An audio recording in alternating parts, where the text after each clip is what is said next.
Hello everyone. I am your dark narrator here to guide you today. I know many of you use this video to help you drift off to sleep, but before you do, please like the video and subscribe to the channel. Also drop a comment letting us know where you're from and what time you're watching. Now settle in, get comfortable, and relax. I slowly opened my eyes. My head was swimming and a dull pain surrounded my throat. I was thirsty. That was the first thing I noticed. I licked my dry lips as my surroundings faded into focus. My body ached, and I realized it was because I was tightly bound to a metal chair in the middle of an empty room. The barren concrete walls were stained and dirty. The floor beneath my bare feet was cold and slightly wet. A single bulb lit the room, dangling from the ceiling by a string. It cast moving shadows, and I blinked back darkness. An open door stood before me, but I couldn't see anything but the wall of a hallway. I tried to clear my head, tried to remember how I got here. I squeezed my eyes shut and forced myself not to panic. I slowed my breathing and focused my thoughts, desperately trying to summon some recollection of why I was here. I couldn't remember anything. I opened my eyes and exhaled, my parched throat throbbing. I could hear sound echoing off the hallway walls outside the door. Screaming, clanging, howling, all very distant, but that did nothing to help calm my nerves. "Hello?" I cried, the word tearing at my vocal cords. I felt my chest hitch in pain, but I cleared my throat and yelled again. "Is anyone there? Hello?" The dark hallway remained silent except for the constant echoes. I shut my mouth and tried to wriggle free of my bindings, but the rope was knotted impossibly tight. I fought back against my imagination as it flooded my mind with horrific scenarios of what awaited me. If I could only remember. Suddenly, footsteps erupted from outside the door, a rapid patter of small feet. My hopes rose, and I trained my attention on the door, praying it was help. A young boy ran into the room, dressed in a red once, complete with padded feet. Stretched over his face was a plastic devil mask. The eye holes revealed massive blue eyes that greeted me curiously. Taken back, I opened my mouth to speak, but that's when I noticed something was off. His eyes were huge, impossibly round and bulging from their sockets. It sent a shiver of unease down my spine, but I shook it off. This child might be able to free me. "Hey!" I hissed urgently. "Hey kid, can you get me out of here?" The boy took a step closer, cocking his head but remaining silent. I rattled my bound arms against the chair. "Cut me free, please. I shouldn't be here. This is some kind of mistake." The boy eyed me behind his strange mask and stopped directly in front of me. He leaned in close and whispered, his voice like wet silk. "You did a bad thing." Confused, I shook my head. No, this is a mistake. I didn't do anything." The boy's enormous blue eyes suddenly filled with sadness. "Oh, you did a really, really bad thing." I shook my head again violently. "No. I'm sorry, I don't remember. Just please get me out of this chair." Suddenly, before either of us could speak again, a man came charging into the room. He was overweight and dressed in overalls, his grizzled face twisted in seething anger. He was holding a sawed-off shotgun in his arms. "I didn't do anything," I cried as he advanced on us, my voice cracking. "I'm not supposed to be here." The big man ignored me and instead grabbed the kid and shoved him hard against the wall. The boy grunted as his back struck the concrete and his eyes rose to meet the grizzled man's. Wordlessly, the man raised his shotgun, placed it against the boy's forehead, and blew his head off. Chunks of gore splattered the wall as shock slugged me in the stomach like an iron fist. My ears rang and time seemed to slow as I watched in horror as the headless body crumpled to the ground. My breath rushed back into my lungs and time seemed to readjust. "Jesus fucking Christ," I screamed, straining against the ropes, my eyes bulging in horrific shock. "What the fuck?" The man ignored my screams as he bent down and picked up the boy. He slung the ruined corpse over his shoulder and walked out the doorway. Suddenly, the hallway erupted with malicious laughter, a chorus of voices all howling in glee. I shut my eyes, the noise deafening, as absolute terror filled my every pore. After a few moments, the laughter faded and I cautiously opened my eyes, unable to believe what I had just witnessed. "Hello?" I jumped as I realized there was another man standing before me. He was dressed in a simple white button-down shirt and jeans. His brown hair was cut short and he appeared to be in his early 30s. His green eyes were dull and lifeless, his full lips pulled down at the corners. "What is going on? Where am I?"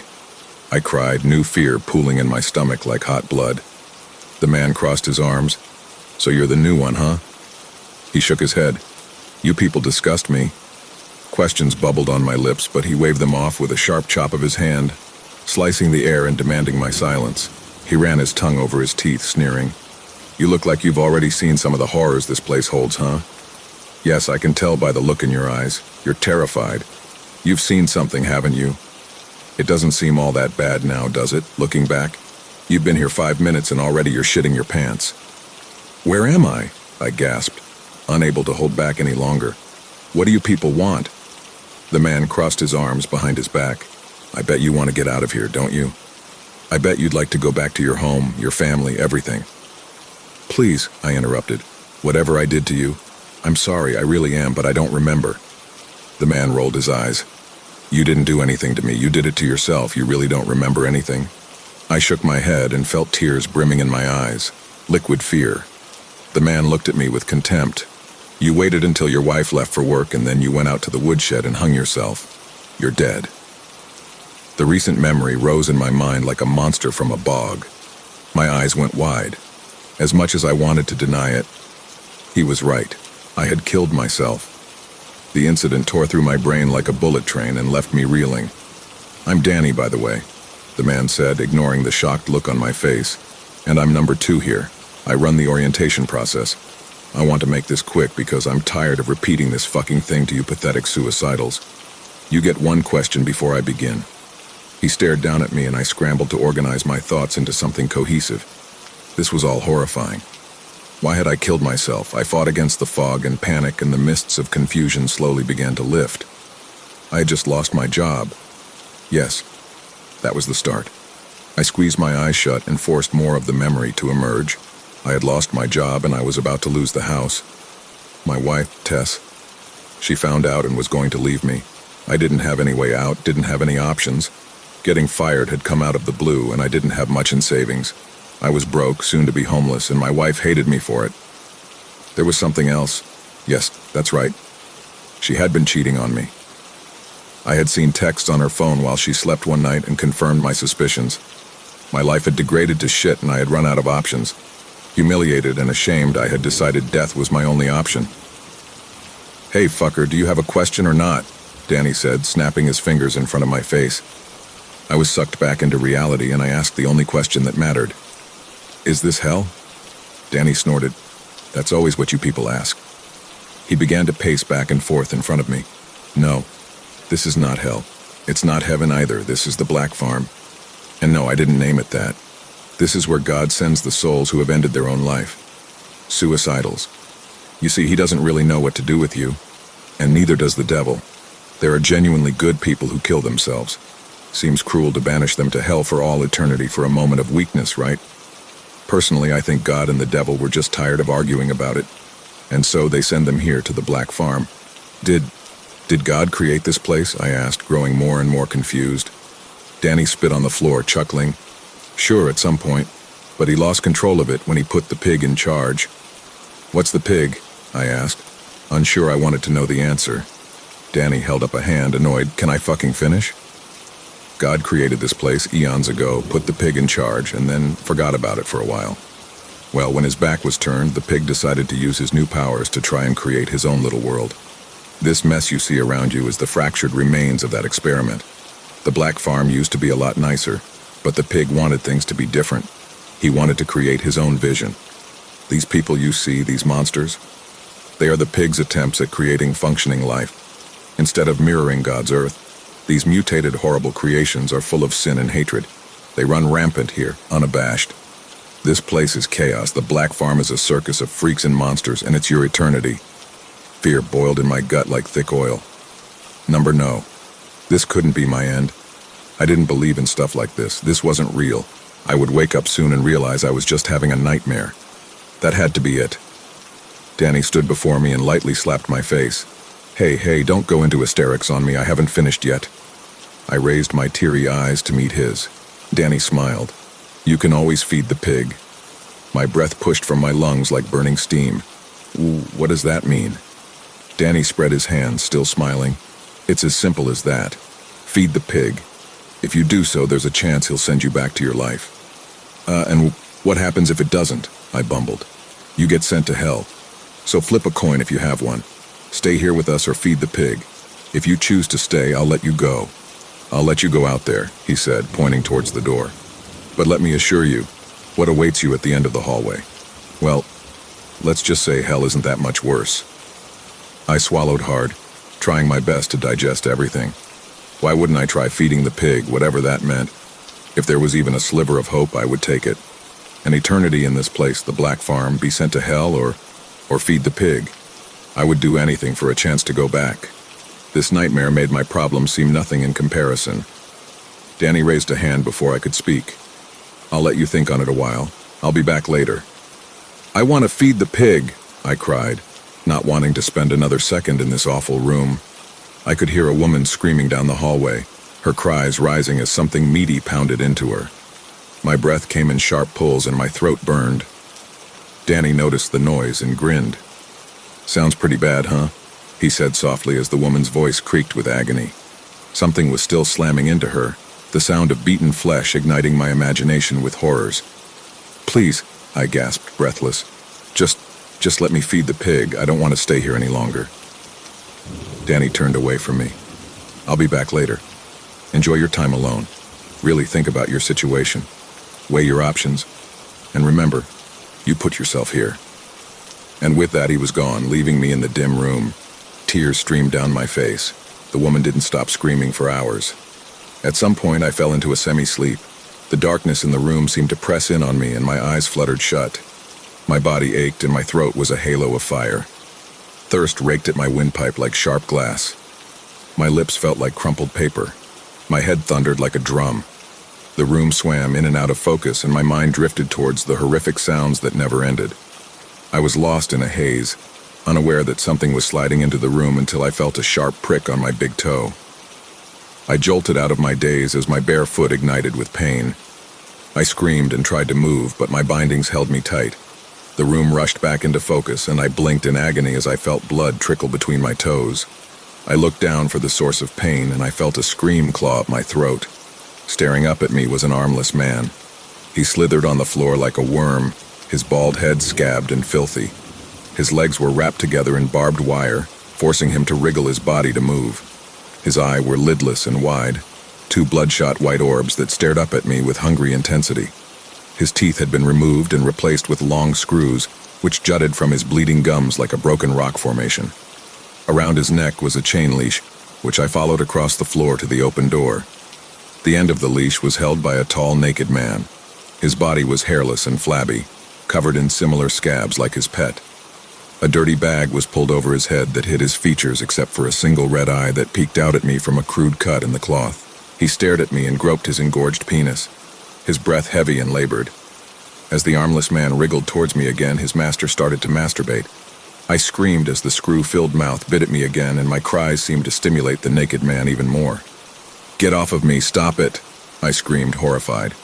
I tried to kick at the man, doing my best to avoid his sharp metal teeth. I brought my heel down on his head, and he screamed as his face bounced off the floor. A moan of pleasure escaped the bagged man's mouth, and I turned away as a mist of black sprayed out onto the floor. There was a rattle of chains, and I turned back to see the two of them leaving. The armless man dragged by his neck out the door. I looked at where the bagged man had ejaculated and saw a puddle of dead ants. I vomited onto myself, thick, chunky curtains of bile and slime. "Get me out of here!" I screamed, strands of puke running down my chin. "I don't belong here." I listened to the two men retreat down the hallway, the clank of chains accompanied by the sound of flesh being dragged across the concrete. I screamed again, but I knew no one was going to help me. I spit a wad of phlegm and bile onto the floor, ridding my mouth of its sourness. I forced myself to calm down. It wasn't easy. After some time, I heard someone else approaching. I had been in a miserable lull, my mind a blank canvas of dark despair, but the noise roused me from my trance-like state. The muscles in my arms burned from being restrained for so long, and I shifted them desperately, trying my best to prepare myself for whatever horror was about to walk through the door. Footsteps drew closer, and then a woman walked into the room. She stopped at the doorway and looked at me. One of her eyes was missing, a dark cavernous hole in her skull. Her hair was ratty and wild, a brown tangle like a forgotten nest. Her skin was pale and filthy, and she was dressed in rags. I couldn't tell how old she was, but there was maturity in her one good eye. "Still thinking?" she asked, her voice coarse and brittle. "What?" She took a step closer. "Are you still deciding whether you're going to feed the pig or not?" I looked at her cautiously. "Yeah, I am." "Who are you? What do you want?" "I was once where you are now," she said, trying to decide my fate. I couldn't believe that this was what happened. What happened after we die? It wasn't what I was taught. Religion didn't warn me about this place. I tested my bindings again before asking, "You killed yourself too? You're a person like me? You're not one of those creations?" She snorted. "Breaks my heart you have to ask, though." She touched the hole where her eye should have been. "Though I can understand your caution. Yeah, I'm a suicidal. I've been here a long, long time, but that was my choice. I decided to chance it here." I motioned with my head towards the door. "What's out there?" "What is all this?" She exhaled heavily and leaned against the wall. "I can't even begin to describe this place. It's like nothing you've ever seen. You walk down that hallway and go out into it, and..." She swallowed. "You'd have to see it to understand." "How bad is it? Why are all these mutated people hurting and killing each other?" I asked. She let her head loll back against the wall. "It would take years for you to fully understand this place. Years you don't have. Right now you have to make a decision, stay or feed the pig. They tell me hell is worse than here, but it can't be by much. Monsters and suicidals roam the black farm, killing, raping, brutalizing. And then you wake up and wonder how long you can survive before something else kills you. It's an endless cycle." "So why did you stay?" I pressed. "Why didn't you feed the pig?" I don't even know what that means, but I would do anything for a chance to go back. "I can't stay here, I just can't." She smiled sadly at me. "Why? Why did I choose this? It's simple, really. I'm a coward. I was a coward when I was alive, and I'm a coward in death. When it came down to it, when the moment presented itself, I chose to stay here. I didn't know what awaited me outside. It boiled down to a simple choice fueled by my own fear." "What is the pig? What does it do to you?" I pressed. She suddenly turned to go. "I'm afraid that's for you to find out. But let me warn you, think hard before you make a decision. Sometimes suffering through your fear is better than suffering for eternity. Be brave." "What do I do?" I yelled, shaking in my chair as she walked out the door. She paused and took one last look over her shoulder. Her eyes darted around and she dropped her voice to a whisper, "Feed the pig." And with that, she was gone. I sat in silence once again. My mind was spinning, desperately turning over my options. I still couldn't fully understand the situation I was in. It was too much, too overwhelming. The other side of death wasn't supposed to be like this. I didn't know what I had expected, but it wasn't this nightmare. Questions crashed over my mind like cold waves onto a sinking ship. How was I supposed to make a choice when I didn't even know what my actions entailed? This place, the Black Farm. I couldn't stay here, but what if I went to hell? What if I didn't get sent back? I would be out of the fire and into the frying pan. My existence would forever be damned to unending misery. Here, though, here there were people like me. Suicidals. It wasn't all monsters and mutilated murderers. Maybe I could hole up somewhere with them, try to scrape together a passable existence. Surely that would be better than getting sent to hell. No. This wasn't going to be how I spent my eternity. I refused to let it be. If there was even the slightest sliver of hope, I would take it. I didn't want to wonder what could have been. I didn't want to be tormented by doubt. I would feed the pig and accept whatever fate chose for me. When I boiled it down, that was the only option left. I would feed the pig. "Hey, hello, Danny!" I yelled, rattling in my chair. "I've made my decision. Danny!"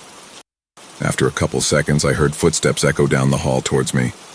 Danny walked through the doorway, an annoyed look on his face.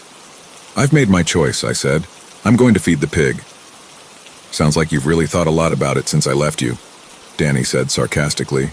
I licked my lips. "You'd do the same thing if you were in my place." Danny walked behind me. "I was in your place once, and I chose differently." My eyes widened, and then Danny wrapped my entire head with a strip of thin cloth, blinding me. I sucked in as much air as I could, but each lungful felt empty. I felt Danny cut me free from the chair and my body sighed as my stiff muscles were released. I rolled my shoulders as my hands were released and I moaned with relief. I dug my fingers into my back and I stretched, my bones creaking. "Keep your blindfold on and follow me," Danny said, pulling me up. My legs shook as I put weight on them, my thighs trembling after their long cemented position. I groped blindly in front of me and found Danny's shoulder. I rested my hand on it as he walked us out of the room. As we entered the hallway, I could suddenly hear sound I hadn't before. The clank of metal, a long, fleshy, tearing noise, something vomiting. These sounds sprang to life in my ears, painting the darkness before my eyes with imaginary scenes of horror. I gripped Danny's shoulder tighter, stumbling behind him, my heart thundering. I heard something trailing behind us, but Danny didn't seem to notice. Or if he did, he didn't care. Flesh slapped the concrete mere inches behind me, and I suddenly felt hot breath on my neck and the click of a wet tongue against gums. My breathing became even more labored as fear choked me. "Going to feed the piggy, are you?" Something whispered in my ear. I felt something press against the back of my head, and I tried not to think about what it might be. It was wet and slimy, and I heard the thing chuckle. "He's a hungry piggy. You make sure he gets his meal now." The thing whispered again, its voice low and unlike anything I had ever heard before. It was like a series of grunts and moans jumbled together to form broken words. To my relief, I heard the thing retreat back to wherever it had come from, and I continued to follow Danny. He remained silent as we walked, and I could feel shifts in the air. The thick heat gave way to a cooler, almost pleasant temperature, but then it kept decreasing, and soon I was shivering violently against the cold. I couldn't see anything, but I felt a breeze on my face, like we were outside. I didn't hear Danny open any doors, but nothing about this place was natural. It was like reality blurred and bled into itself, like reels of film melting together. Teeth chattering, I was suddenly blasted with intense heat, and I gasped.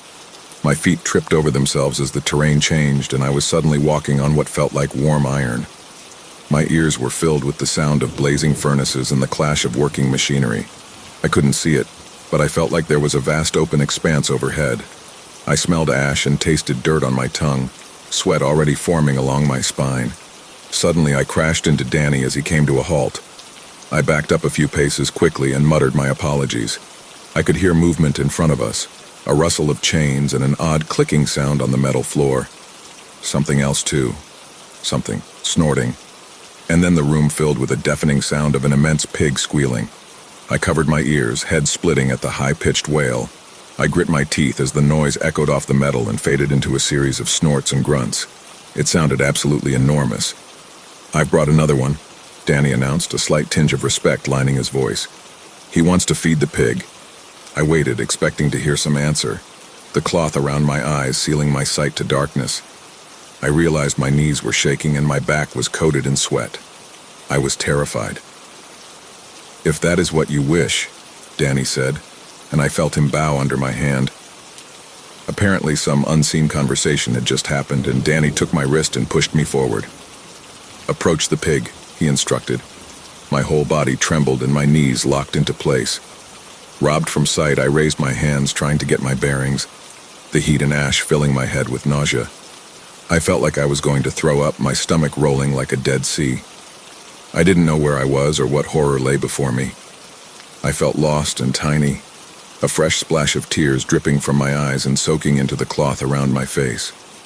"Please," I begged, "let me see what's happening." Danny was suddenly behind me, pushing me forward. He guided my hands toward something as we stepped together in unison. Even with the cloth around my face, I could see a giant mass of towering darkness before me. It was a spot of black on an already darkened canvas. As we walked forward, I was suddenly assaulted by a horrendous smell, and I gagged, turning away. Danny's grip tightened and forced me to continue. I could sense something just in front of me, a living, shifting mass of flesh. The smell increased to a wretched level, and I gagged again.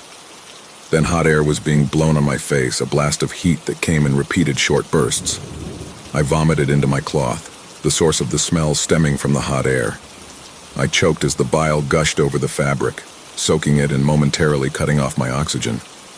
Danny slapped my hands away, and I took a few seconds to steady my breathing again. I was opening crying now, fear and misery collapsing my willpower.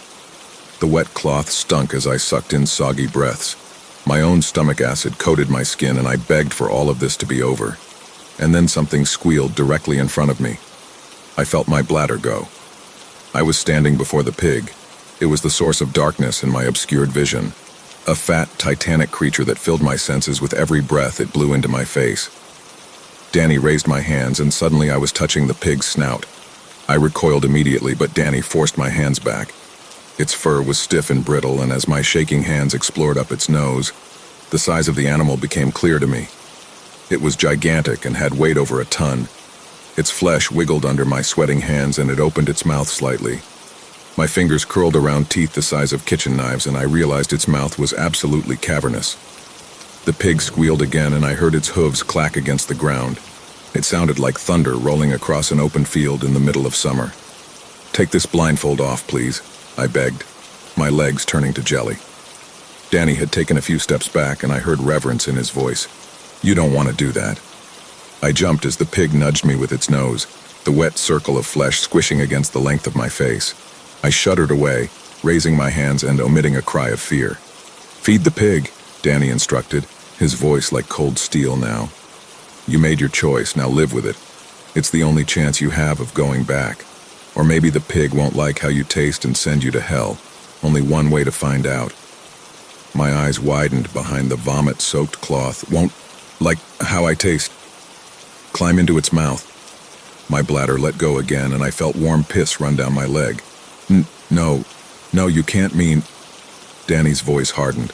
"Climb into its mouth and don't stop crawling forward until it's done with you." "Please," I begged, turning towards Danny's voice, reaching out blindly. "Please, there has to be some other way. Don't make me do this." I was a mess of snot and tears, my words bumbling from my mouth like a toddler. Danny stepped forward and spun me back to face the pig. "Do it! You made your choice. It will all be over soon. This is your only chance." I could feel the pig breathing onto my face, its snout mere inches from mine. The smell and heat it emitted made me want to vomit again, but I held it back. This was insane. This wasn't happening. My mind spun and twisted in chaos and fear. There had to be some other way. I couldn't do this. I could not do this. Suddenly I remembered the words of the woman. "Sometimes suffering through your fear is better than suffering for eternity. Be brave." This was my only chance to get back to the world of the living. I had made such a terrible mistake in killing myself. If I could go back and change my life, I wouldn't have to spend eternity here. I could change my ways, ensure a spot somewhere else, somewhere away from the pig. But what if it decided to send me to hell? How much more suffering could I endure? I had to take the chance. "Please, God," I whispered, taking a step forward. "If you can hear me, please have mercy on me." My shaking hands reached out for the pig, and I grasped its thick fur. I felt it slowly lower its head and open its mouth. It was waiting for me, its thick, hot breath stinking in my nostrils. This was it. No turning back now. I slowly gripped its teeth and pulled myself forward into its jaws. Its head was at a downward angle, and so I immediately fell onto my stomach at a 45-degree angle. Its wet tongue squished under me, and I was shaking so hard I could barely breathe. Tears soaked my blindfold, and my heart crunched against my ribs. I slowly reached forward and found another tooth to grab onto. Gritting my teeth, I pulled my body inward past my knees. The pig raised its head, and I was suddenly completely horizontal on its tongue. Saliva and mucus dripped around me, and the heat was so intense I almost blacked out. My knees clacked against its front teeth as I pulled myself even deeper. Its inner cheeks pressed in around me, squeezing my body like a soaking, fleshy coffin. Crying, terrified, I reached ahead of me and found more teeth. I pulled myself deeper into its mouth, and I felt my feet slide past its lips. My whole body was coated in slime, and I openly wept, grasping in the darkness for another tooth. And that's when the pig started to chew on me. I screamed in crushing agony as my body was compressed between its massive teeth. I heard my legs snap instantly and felt wet bone pop from my skin. I shook violently as my body spasmed in shock, a mangled twist of blood and pain. Its tongue shifted me in its mouth, and I felt it bite down on my shoulder. My eyes bulged in their sockets as I howled, a hot pillar crunching down on my collarbone. I threw up violently, unable to control myself, the pain overwhelming. "Keep crawling." Screaming, bloodshot eyes rolling wildly, I reached forward with my good arm, wetly searching for another tooth. I grit my teeth, blood squirting between them, as my fingers wrapped around something solid. The pig bit down again, its tongue twisting my body so its molars could snap down on my knees. The pain brought darkness, but my howling screams forced my eyes to remain open. "Jesus, make it stop!" I bellowed, my trembling hand still gripping the tooth ahead of me. "Please make it fucking stop." I ground my teeth together so hard they cracked, screaming as I slowly pulled my body deeper into the mouth. Something was changing. The tight walls of its throat squeezed my head, and I realized I was almost through. "Come on, you motherfucker. Come on," I begged, vocal cords cracking. I reached ahead of me and grabbed onto a thick wad of flesh. My head felt like it was splitting, and the pig bit down on me again. I gasped, blood exploding from my mouth in a great gush of red. It had pierced through my stomach, obliterating my insides like bloated noodles. Darkness rushed in on me, and I was in too much shock to even scream. With the last of my strength, right as the blackness took me, I pulled myself forward one last time and felt myself slide down its throat. Darkness, falling, screaming. I was screaming. Heat. Heat so intense I thought I would melt, clanging, something was hammering on a metal. Colors and images flew past me so quickly I could only make out their shape. Blood poured into my eyes. I felt like I would keep falling forever. Suddenly my eyes snapped open and I was falling, my breath rushing back into my lungs in a great wave of purity. My face bounced off wood floor and I cried out as I felt my nose break. I tasted blood and saw stars. I had stopped falling. There was a ring of burning fire around my throat and I felt impossibly thirsty. I was lying on the floor. I slowly opened my eyes again and the darkness began to fade like morning mist under a hot sun. Colors blended together and shapes came into focus. I was in my woodshed. I reached up around my throat and grasped at the source of heat. It was the rope I had hung myself with, but now it was severed, releasing me from the grip of death. Relief rolled over me in overwhelming waves of thanks. I curled up on the floor and sobbed, tears dripping from my eyes onto the dirty floor. My body shook, unbroken, as I wept, wet horse cries rising from my quivering lips. I'd been spared. I was alive again. From my spot on the floor, I turned my eyes upward, my voice cracking. "Thank you, God. Oh, thank you." I fell into another fit of uncontrollable sobbing. I promise I won't waste my life again. I promise I'll make things right. I'll fix everything. I don't know how long it was before I got up. Time seemed to stretch for eternity. My mind refused to rebuild, the horrors of what I had just witnessed crushing me. But I knew I would do everything I could to make the most out of my life. I was going to live every day to the fullest. I would devote myself to helping others in dark times. I would reach out to as many suicidals as I could and try to save them from awaited on the other side. I didn't want anyone else to have to witness the horrors of suicide. I didn't want anyone else to have to feed the pig.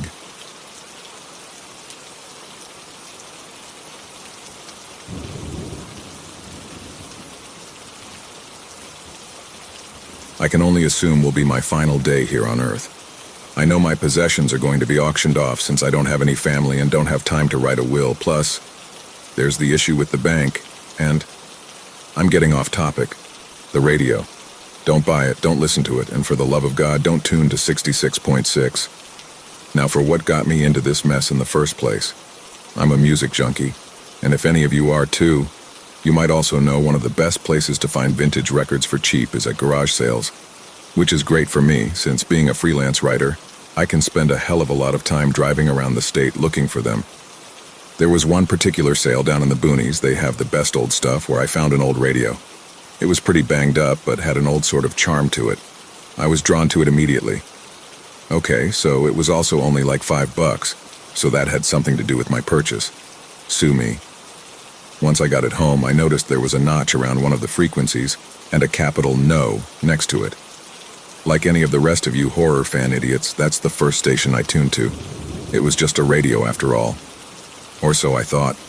Silence at first, then a low moaning, followed by a few screams. Not like roller coaster screams, bloody murder, pain, and torture screams. And then the host came on. Hello, and welcome back to 66.6 FM, your number one spot for all things demonic and hellish. They played a few more screams, accompanied by some deep, throaty laughter and the crack of a whip. Today I have with me Joe, a crossroads demon. Say hello to everyone, Joe. Hey, fuckers. The interview went on to describe some pretty disturbing details regarding a summoning ritual and the reaping of about half a dozen teenagers. It got pretty gruesome and the guest had quite the mouth on him. I was hooked. I stopped going to garage sales completely. I was spending every spare moment listening to Hell Radio. Whether the station was a joke or not, I didn't care. The interviews were thrilling, and the music they occasionally played got me inspired to write some pretty morbid stuff. My editor was thrilled and wanted to meet this new muse of mine, but I wasn't about to share this secret with just anyone. It was during one particular interview that things went a bit awry. It started out like any of the rest, but then... So get this. My girlfriend knows an incubus who knows an imp, and they said there's a mortal out there listening in. I froze just a little. There was no way they could know about me. It was a radio, nothing special other than the frequency.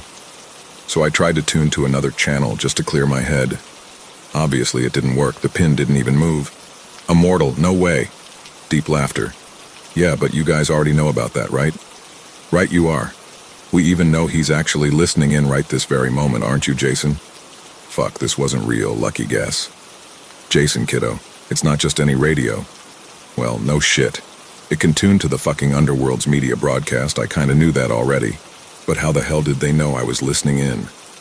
As if they could read my mind, the host replied to my very thoughts. It's a two-way radio, Jason. And that's when they knocked on my door. They're almost done breaking it down. I just hope I can hit submit before they drag me down there. But hey, at least I'll still be able to listen to Hell Radio.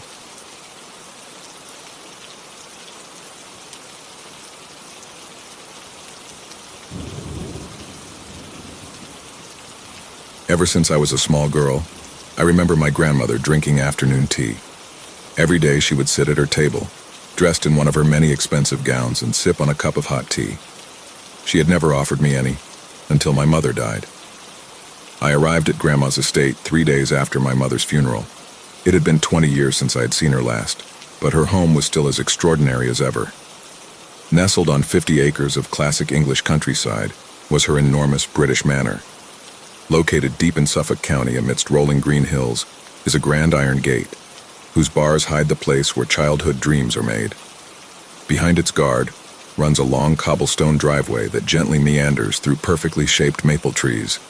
It is nearly 3 miles before you reach the clearing where the manor lay, rising above intricately designed flower gardens that cascade downward to the driveway. At the base of these colorful gardens guarding the entrance is a hand-carved marble water fountain. Inside the crystal blue water is a 20-foot statue of Aphrodite, standing nude with long flowing hair draped over her breasts, stationed in a seductive pose. Her stone eyes glare out at all who approach. On the east side of the property are the stable grounds. I would spend countless hours there learning to ride the most beautiful horses money could buy. I stepped from the black Rolls Royce, which had shuttled me from the gate, and stood, taking in the exquisite home.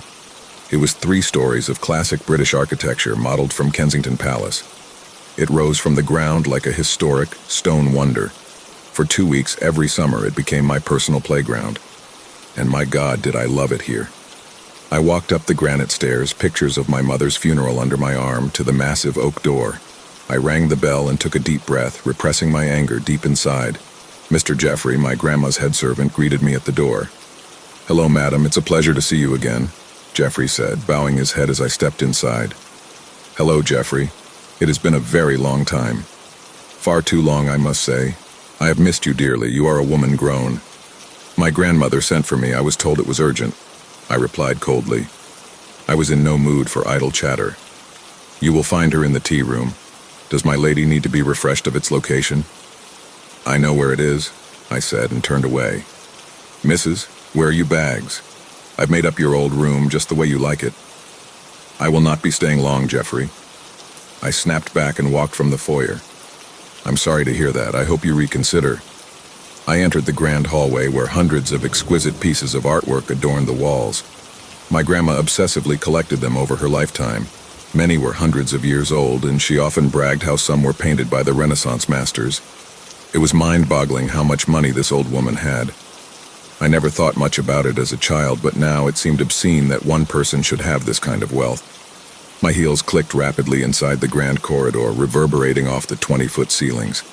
With each step, I become even angrier. Oil paintings, sculptures, and stained glass littered the walls, each piece worth thousands of dollars. The place reeked of opulence. How could a person so filthy rich leave her child completely defenseless? Just one of these paintings could have provided my mother the care she so desperately needed. I stormed through the French doors and found my grandma sitting at her tea table, sipping from the same weathered teacup she had always used. Compared to the rest of her things, it was odd that she used such a simple cup. "Hello, Teresa," she said quietly, looking my way with her piercing gray eyes. They were as brilliant as ever. "Hello, Grandma," I chided. "Please sit with me, child." I sat down at the perfectly set table, fuming on the inside. It lay inside a magnificent room whose architecture utilized many intricate arches and columns. Lavish artwork filled the space on the walls, and marble statues of nude men and women looked on with steady eyes. The ceiling rose 30 feet to a golden dome, highlighted with an incredible Byzantine-style mosaic. It was more a museum than a place for tea. Grandma's chair faced a wall of windows which peered out into vast gardens behind the estate. Gardens which required its own full-time staff to maintain. The polarity of our lives could not be more striking. "How is Cassandra?" she asked. "Please, do not feign interest in my daughter's well-being," I said, the words bursting forth. I did not fly halfway across the globe to indulge in small talk. "Go ahead, child. I imagine you have many strong words for me. How dare you, you cold and heartless bitch," I said, staring at her, unmoving. There was a hint of guilt deep behind her gray irises, but nothing more. "You wonder how I could miss the funeral of my only daughter. I bet it quite unimaginable from your perspective. Do you know that she called out for you under her dying breath? She wept like a small child, begging for her mother as she passed. You were not there, like always. Instead, you sat, hiding here inside your castle. Mothers are not supposed to outlive their own daughters. Being a mother, I assumed you understood that," she replied. Nothing I said had gotten through. I wanted to reach out, grab her turkey neck and squeeze. That does not make it right. You left her cold, alone and penniless as she slowly deteriorated. Look at this place, all this money, and you couldn't spare a nickel for your dying daughter, I said, seething with anger now. I understand. You are not wrong, child. And why couldn't we visit more often? Once a year you would bring us here to this fantasy land, a place you used to your advantage. You knew its power, the seductive force it had on me as a child. You must have thought it may make Mom and I forget how little you were there. Well, it didn't work. My mother knew, and as I grew older, I came to understand it too. I'm so sorry, but it had to be that way. It is hard to understand now. But that is why I brought you here. It is time you learn the truth. I don't want to hear the pathetic excuses of a bitter old woman. Talking to you is meaningless. I had hoped that maybe you would exhibit a sliver of regret. But there is nothing here but an old woman and her things. No matter how many pretty horses and fancy things you gave us, in the end, it didn't buy our love. We knew it was all fake, just like the woman who gave it, I said, getting up from the chair. It was time to leave. Teresa, wait. You can leave believing whatever you may about me. But please let an old woman speak, if only this last time. Spit it out then, I said. Look at you, dear, the last shreds of youth has left you. It is plain for all to see. What did you say? I said, facing her, astounded by her words. The gall of this woman was incredulous. You used to be so beautiful, flowing long black hair, which shone brightly, even under the darkest of nights. A physique so flawless that you had your first modeling contract by the 7th grade. You were a beacon of youth and beauty to all those around you. But that has all vanished, gripped by Father Time's heartless grasp. You can continue to dye your hair, but the gray will always return, peeking up from your roots for everyone to see. And that skin, which you so foolishly aged from all that heavy partying in your 20s, that will only get worse. But worst of all was your daughter. What her birth did to your body is impossible to hide. You are a poor single woman, closing on 50 with a teenage daughter. Do you think another man will look upon you as so many did long ago? How dare you, I screamed, a lone tear leaving my eye. I hated to admit it, but she was right.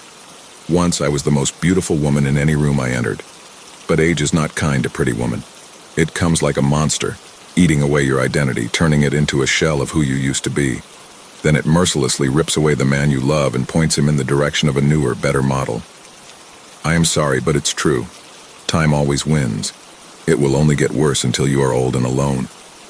This must be a horrible perspective for you, Teresa. You did always prefer the attention of extraordinary men. Average never quite cut it with you. Please stop, why are you doing this? I came here hoping you would show some remorse, but instead I come and you insult me. You are truly pathetic. I hope when your time comes you remember how you left your daughter to die alone. Goodbye. I hope you rot in hell, alone and afraid. And by the look of you, death cannot be far off, I said, walking from the room. If you leave, I cannot help you. Fuck you, Grandma. You can't help me. You have never helped anyone but yourself. You can have it all back. The perfect hair, the beautiful face, your angelic skin, and best of all the elite male attention I know you desire. It can all be yours again, she said, smiling. This woman had truly lost it. Are you mad? You said it yourself, I am almost 50, there is nothing I can do. You are mistaken, Teresa. I can give it all back. Just sit down and let me speak. 5 minutes is all I ask. I don't need your money. I refuse to become some hacked-up plastic monster. I am not suggesting plastic surgery. What I offer is a miracle. I cannot believe I am doing this. You have 5 minutes, I said, and reluctantly sat down. How old do you think I am? She asked. It was an interesting question and one I had pondered before. My grandma's age was always a mystery. She had always looked like an old woman, but she had rarely moved like one. Her mind was always sharp, and I had never heard about her getting sick. It was strange to think about. 80, I said, factoring in my mother's age. Not a bad guess, but a little low. I turned 101 last week. That is impossible, I said, chuckling at the preposterousness of her claim. Oh, it is far from impossible. I was born April 2nd, 1915. I can show you my birth certificate if you'd like. I studied her face and decided that she must be lying. A centenarian could never look this good. Strangely, even though I had not seen her in 20 years, she did not look much different. Her hair was a little whiter and her skin a bit more wrinkled, but her eyes were the same, strong and full of life. Let me ask you this, Teresa. When was the last time you remember seeing my hands? This was another interesting question and one I had to think hard about. I thought back to my summers here as a child and realized I had never seen her without her lavender gloves. Oddly, I do not think I have ever seen them. You have always worn gloves. You are correct. Now please, stay seated. I do not want you to be alarmed, my grandma said, standing up from the table in a smooth motion. There was no struggle in her movement. A woman of her age should not move that gracefully. My grandma took one of her lavender gloves and slowly pulled it off. Underneath the satin fabric was a small, delicate hand whose skin was pure as milk. There was not a single wrinkle or any visible veins. It was the hand of a young woman. But how? I said, astounded. Wait, it gets much more interesting, she responded with a smile. My grandma raised her hands to her snow-white hair and tugged. As the wig came off, a cascade of long golden hair fell to her shoulders. It was healthy and beautiful. Who are you? I said nervously. I was beginning to get scared. Someone was impersonating my grandma. It is me, child. Listen to my voice, she said softly. She was right. It was her unmistakable voice. Now this will be the worst part. I need you to stay calm, she said, reaching up to her forehead. Her manicured nails dug into her skin and ripped the highly detailed latex mask from her face. My jaw dropped.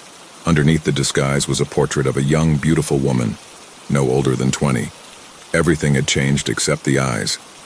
They were just as when I was a child. What the hell? I said, stumbling up out of the chair, my heart pounding from my chest. I know how shocking this must be, but do not be scared. It is me, your grandmother. But how? I said, listening closely to her distinctive voice. We are descendants of a very rare ancestry down our matriarchal line. You and I are very special people, and now that your mother has passed, it is the time you learn who you really are. I promise to explain everything over a cup of tea, something I have been eagerly awaiting for a very long time. But we are forbidden to ever drink your tea, I said. That was true until today. I reluctantly sat back at the table and stared at this woman who claimed to be my grandma. My hands were shaking and I was struggling to breathe as I processed this strange turn of events. She walked over to her china cabinet and pulled a small teacup and saucer from inside. It was off-white porcelain with hand-painted floral patterns, identical to one she had always used. She carefully placed it on the table. This is yours, Teresa. It is very old. Do not let anything happen to it. Breaking it would be the ultimate tragedy. She grabbed the teapot from the table as a faint trace of steam rose from its spout and poured a small cup of tea for us both. It was light brown in color. When finished, she peered at me, her eyes encouraging me to drink. I put the cup to my lips and sipped. I I said, gagging on the foul-tasting drink. "What is this? Poison?" "Quite the opposite," she said, chuckling. "The taste will get better in time. Eventually you will come to enjoy its flavor." "I can't drink this. It tastes like it was pulled from a septic tank." "Just give it a moment," she said, taking a long sip of her cup. "What do you mean? Do you feel any different?" "If you are talking about a horrible taste in my mouth, then yes."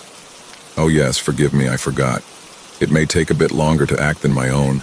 Go on and take another sip. I assure you it is safe." "I will not. That stuff is vile." "You will change your mind here shortly," she said calmly.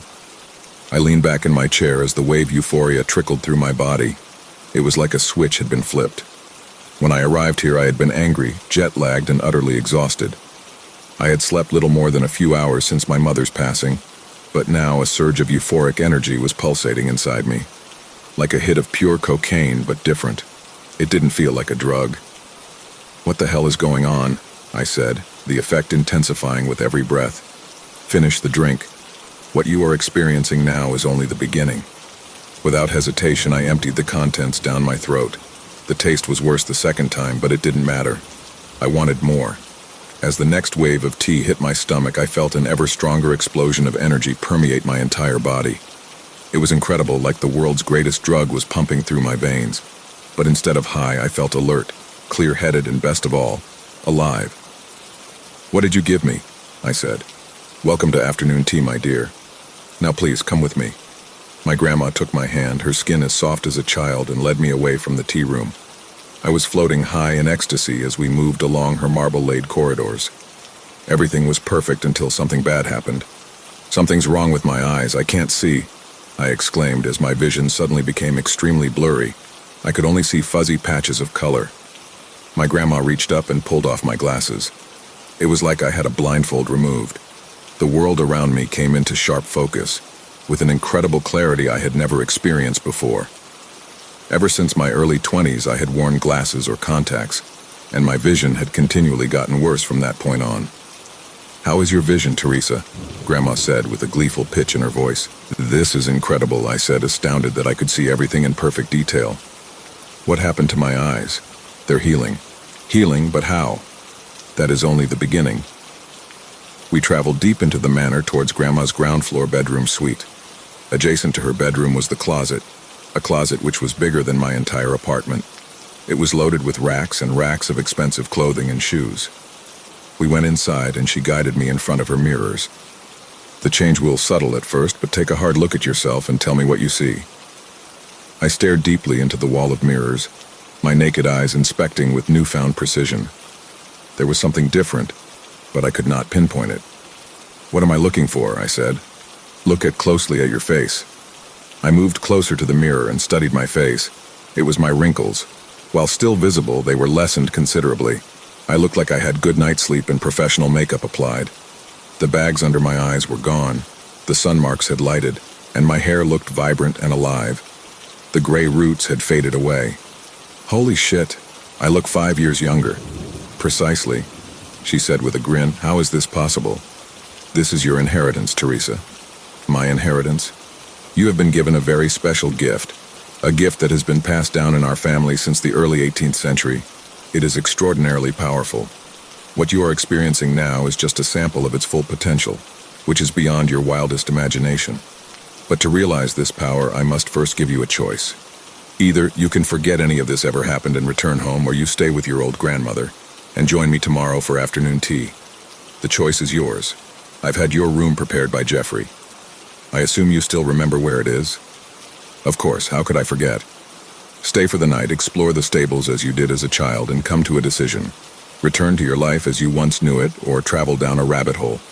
I do hope you choose the later, and then maybe you will come to understand the decisions I have made in my life." And with that, she left, to where I do not know. But one thing was certain. I did not need time to reflect on a decision. She had me at that first sip. I was heading down the rabbit hole. I entered the tea room precisely at 3 o'clock. Tea time had always been 3 p.m. in my grandma's house. Although neither my mother nor I had ever participated, we could always see her behind the glass, sipping her afternoon tea as she watched us play in the garden. Grandma was already seated, wearing a beautiful sequined black gown. There was no mask. She was still the young, beautiful woman I met yesterday. Apparently, the need for a disguise had concluded. She smiled as I walked in, no doubt pleased I decided to come. On the table were 2 cups and a teapot, steam pouring from the spout. "Hello, dear. I am glad you decided to come," she said. "How could I resist?" I replied, taking a seat at the table. "Truly," she said, nodding. "I was in your position once, a very long time ago." I did not respond. My attention focused on the kettle. "You want more, don't you?" she said. It was incredible. I haven't felt like that in years." "And how do you feel today?" "Still different, but like nothing like I did yesterday." "Unfortunately, the effect is not permanent. It must constantly be maintained." "What is it? The tea, I mean." "It's complicated," she said, pouring the tea into my cup. "Now sip this slowly. It is much better that way." I pulled the cup to my lips and took a sip. I gagged briefly, but kept it down. "Tell me what this is." "Soon enough, my dear," she said, taking a sip. "Are you ready to hop down the rabbit hole?" "I'm ready," I said greedily, taking another sip of the hot, rancid tea. "You and I were born into a very special family. Unfortunately, I know very little of our origins, but one thing is unquestionable. We have been blessed with a remarkable gift. It is your inheritance, revealed to you at your mother's passing. The source of this gift has been lost, but lucky for us, the benefit remains. What I do know is this: our power comes strictly from the tea you are consuming, with nothing more required. Now this blend here," she said, holding up her cup. "It has a significantly stronger effect on me than it will you." "Why is that?" "Well, because it is a unique blend, tailored specifically for me. Soon you have your personal blend, precisely brewed for your own use. When consumed, it will transform your entire life in a matter of minutes. Like what happened to my eyesight. That is a small part of it, but the effect is more comprehensive than that. In its simplest explanation, the tea could be described as a fountain of youth. That exquisite beauty you enjoyed as a young woman will all be yours again, only now it will be amplified. Imagine being a young, beautiful woman, but never needing makeup or ever watching what you eat. You will have the metabolism and stamina of a professional athlete, easily able to accomplish any physical task you attempt. Your skin will be flawless and perfectly colored, without the need of any products. That long black hair of yours, well, it will be perfect every single day. Your body will be the epitome of health. Getting sick will be a distant memory, erased from your life like the wrinkles from your eyes. You will look like you are 18 years old again." 18 years old? Are you serious? "Very. Here, take a look at yourself," my grandma said, handing me a small brass mirror. As I peered at my reflection, my face was already looking brighter and healthy. I was changing with each sip. "And I won't get sick?" "I have not had so much as a cough in the past 70 years, she said. "Is that how long you have been using this?" "Yes, it is around that number. This is a very powerful asset. All of this you see, my youth, my extreme wealth, have all derived from drinking this tea." "How did your youth bring you such incredible wealth?" "In many ways, the easiest method is simple enough. Seduction and manipulation. Combine a wise mind with the body of a goddess, and you have a lethal combination. Men are like flies. Put out some honey, and they buzz into the trap, billfolds and all. They are simple creatures. However, that is not your only weapon. The world has changed, and women of today can make own way without the need of powerful men. You see, youth and beauty are not the only benefits. It also purifies the brain of all its imperfections, resulting in vastly improved function. Your intellect will increase tenfold. You will soak up and retain vast amounts of information with ease as long as you continue to drink from this cup. Amassing great wealth with these attributes is simple. This sounds all too good to be true. In some ways it is. I would be lying if I told you there was not a cost.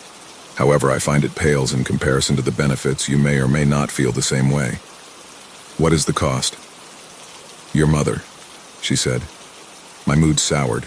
With all the excitement I had forgotten about her. What happened to her? I said, a revitalized anger rising to the surface. I loved your mother dearly, Teresa. Everything I did, the distant relationship, avoiding her funeral, it was all for her own good. But we will cross that path soon enough. For now, just remember there is a profound cost, and you alone must decide if that cost is worth it. For me, it was. Our family gift is passed down on the matrilineal bloodline. Unfortunately, the ability to use it always skips a generation. I inherited it from my grandmother, whose grandmother passed it on to her, and so on for the last 3 centuries. It was revealed to me on the day my own mother died, and today I pass it to you. Sadly, your mother was unable to receive the gift, and thus it could only come to you, my only granddaughter. Cassandra, like your mother, cannot receive its power. It is reserved for your eventual granddaughter. If Cassandra does not bear a female child, the gift will end. I sat back deep in thought and continued to sip the disgusting brew.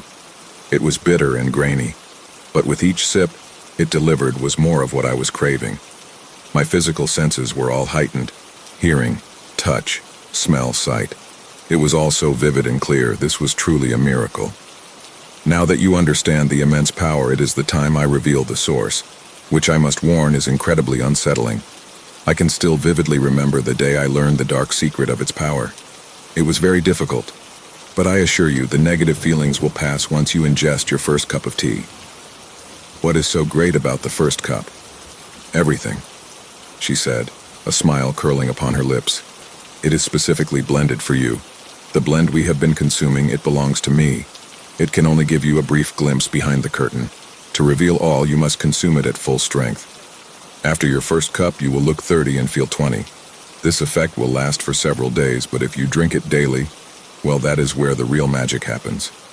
You will be thrust into the prime of your life, armed with an assortment of weapons you never had access to the first time around. Nothing can stop you. There is no death. No death? Correct. Let's say someone you trust tries to take your life. Something which, given your power, will probably happen at least once. Jealousy is a nasty beast. Imagine you are stabbed.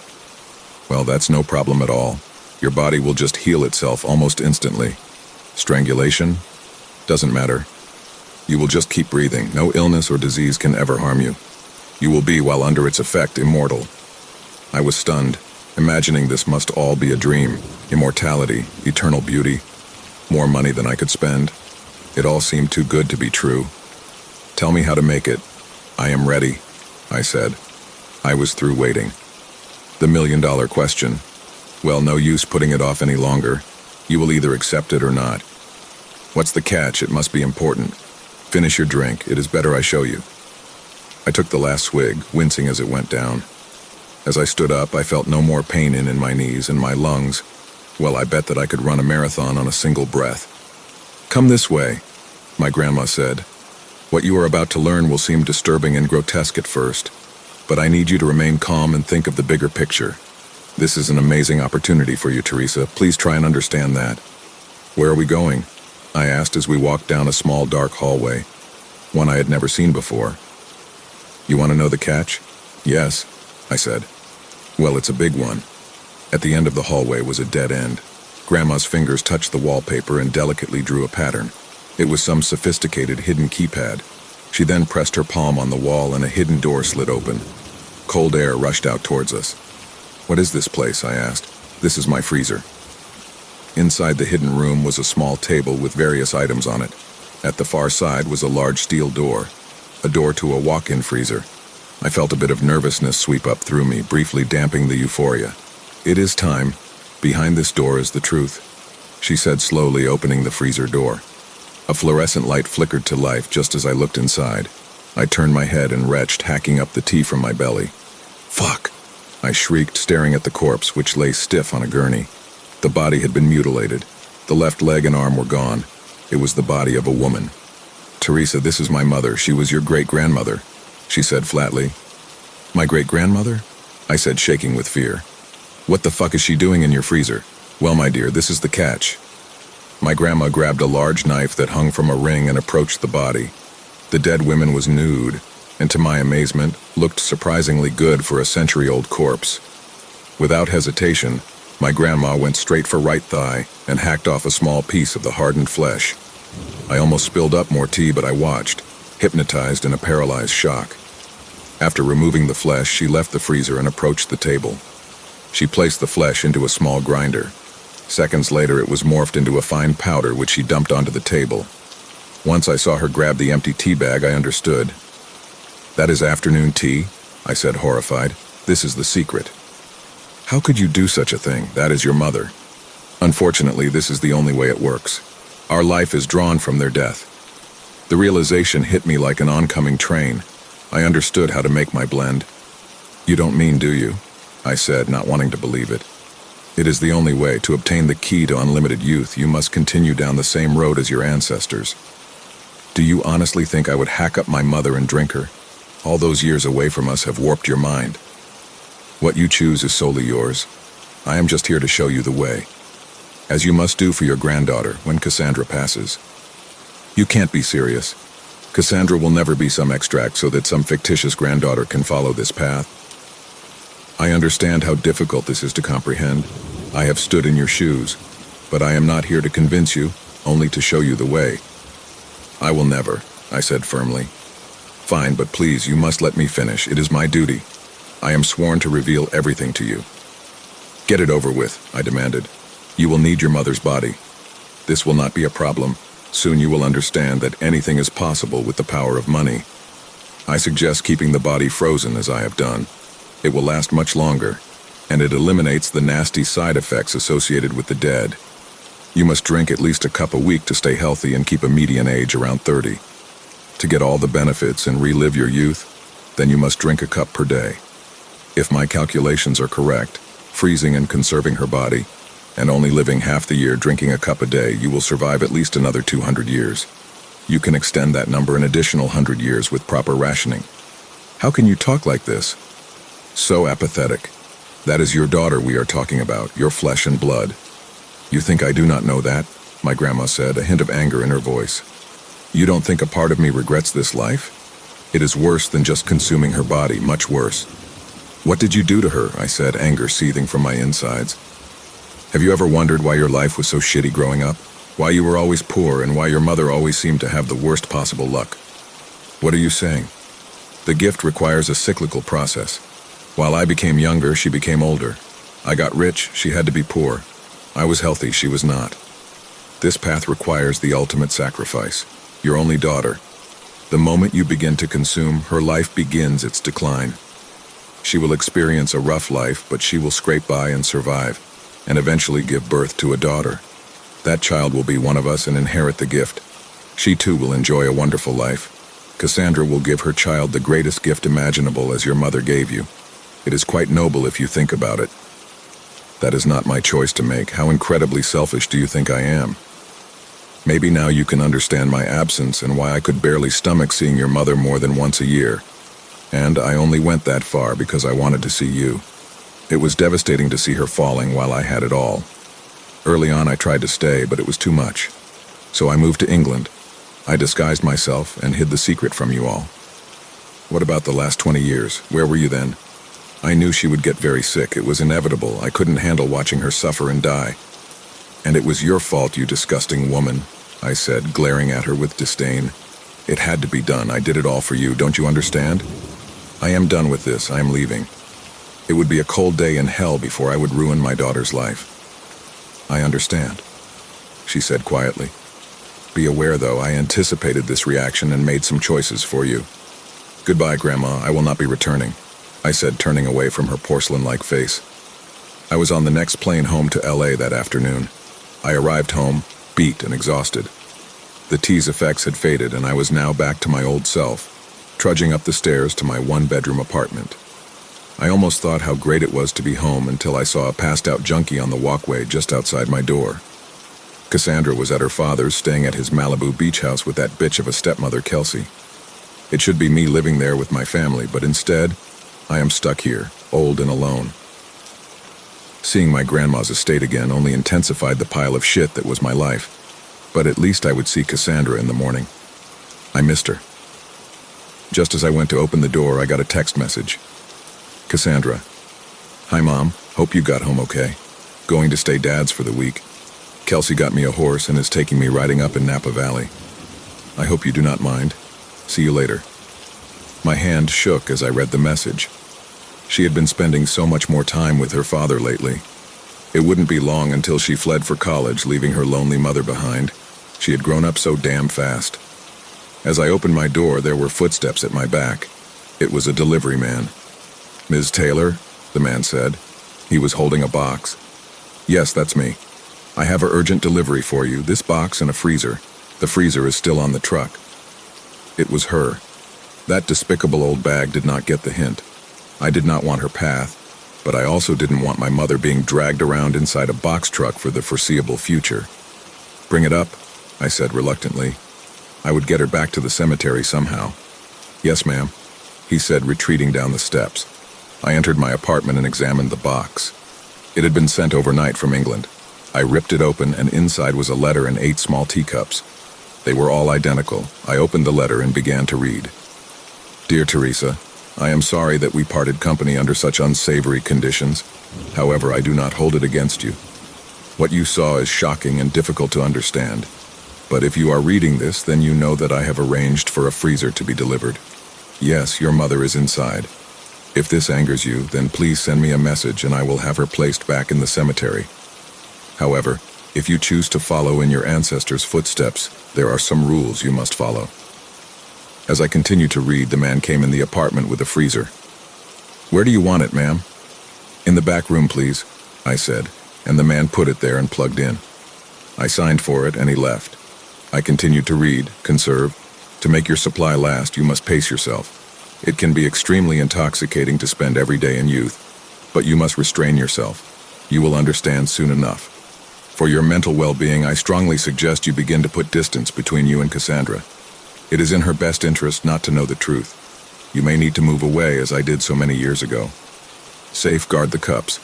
If they are broken beyond repair, the gift is extinguished. A piece of flesh no bigger than a penny is all that is needed. Steep the bag 3 times. Each bag can be reused to make 30 cups. Every part of the body will work, including bone. Let nothing go to waste. The first cup will have a very intense effect. Be prepared. Your body will go through a drastic change in a very short period. I suggest being alone, create a nest egg. You will need lots of money, use it to develop some alternate identities. Hire only people you can trust with your secret, like Jeffrey. Pay these people handily to keep your secret.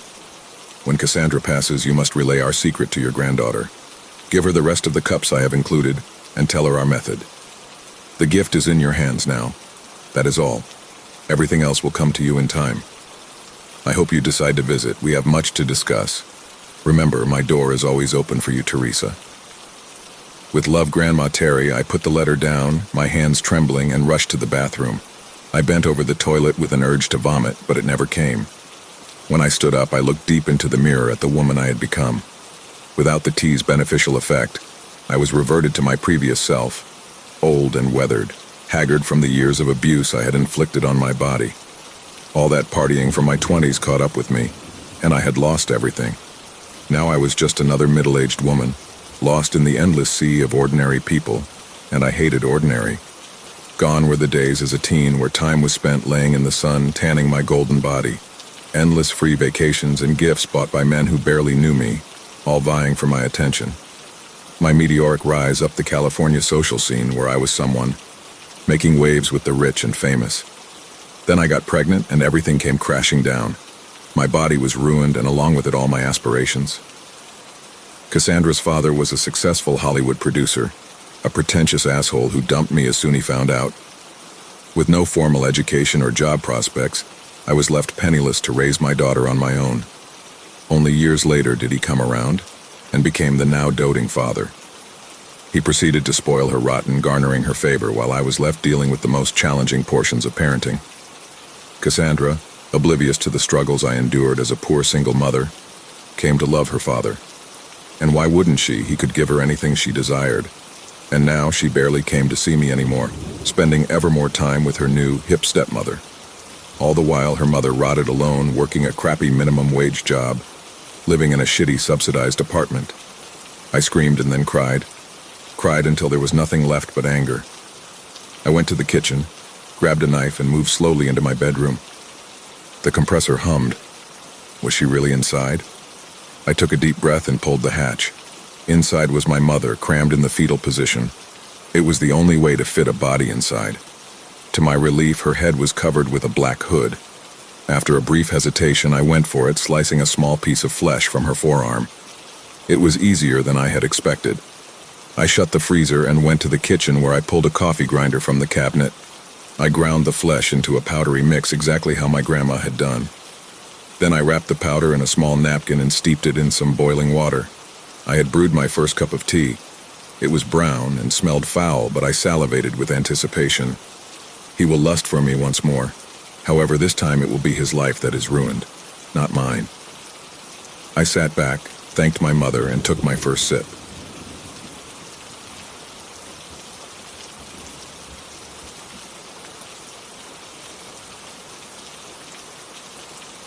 It appeared on the horizon early one morning at the very far edge of Caleb's field.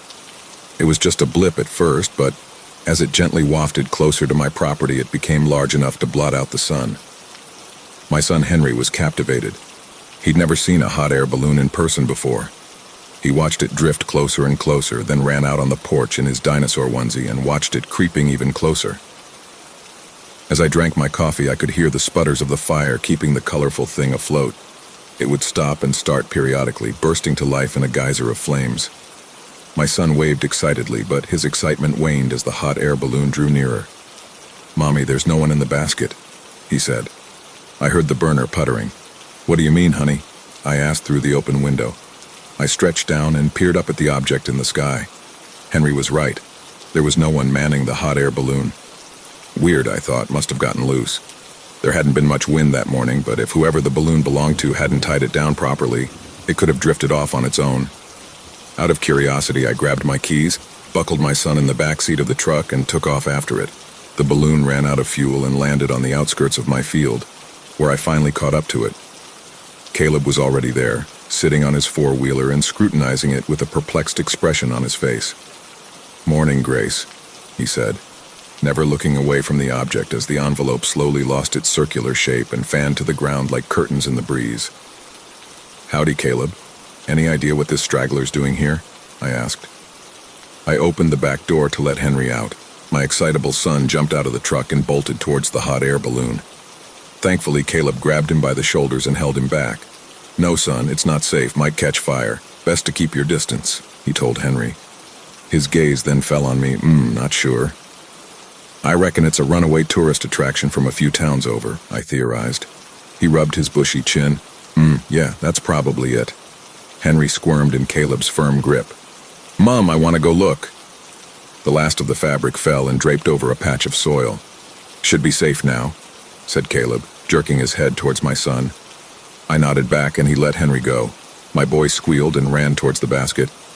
"Careful not to touch the burner, honey, it's still hot," I called out, hands on my hips. Caleb followed him at a much slower pace. "It's quiet this morning," he murmured. "Did you notice?" I shook my head. "It's never quiet with Henry around." He laughed. I picked up the pace as Henry pulled himself aboard.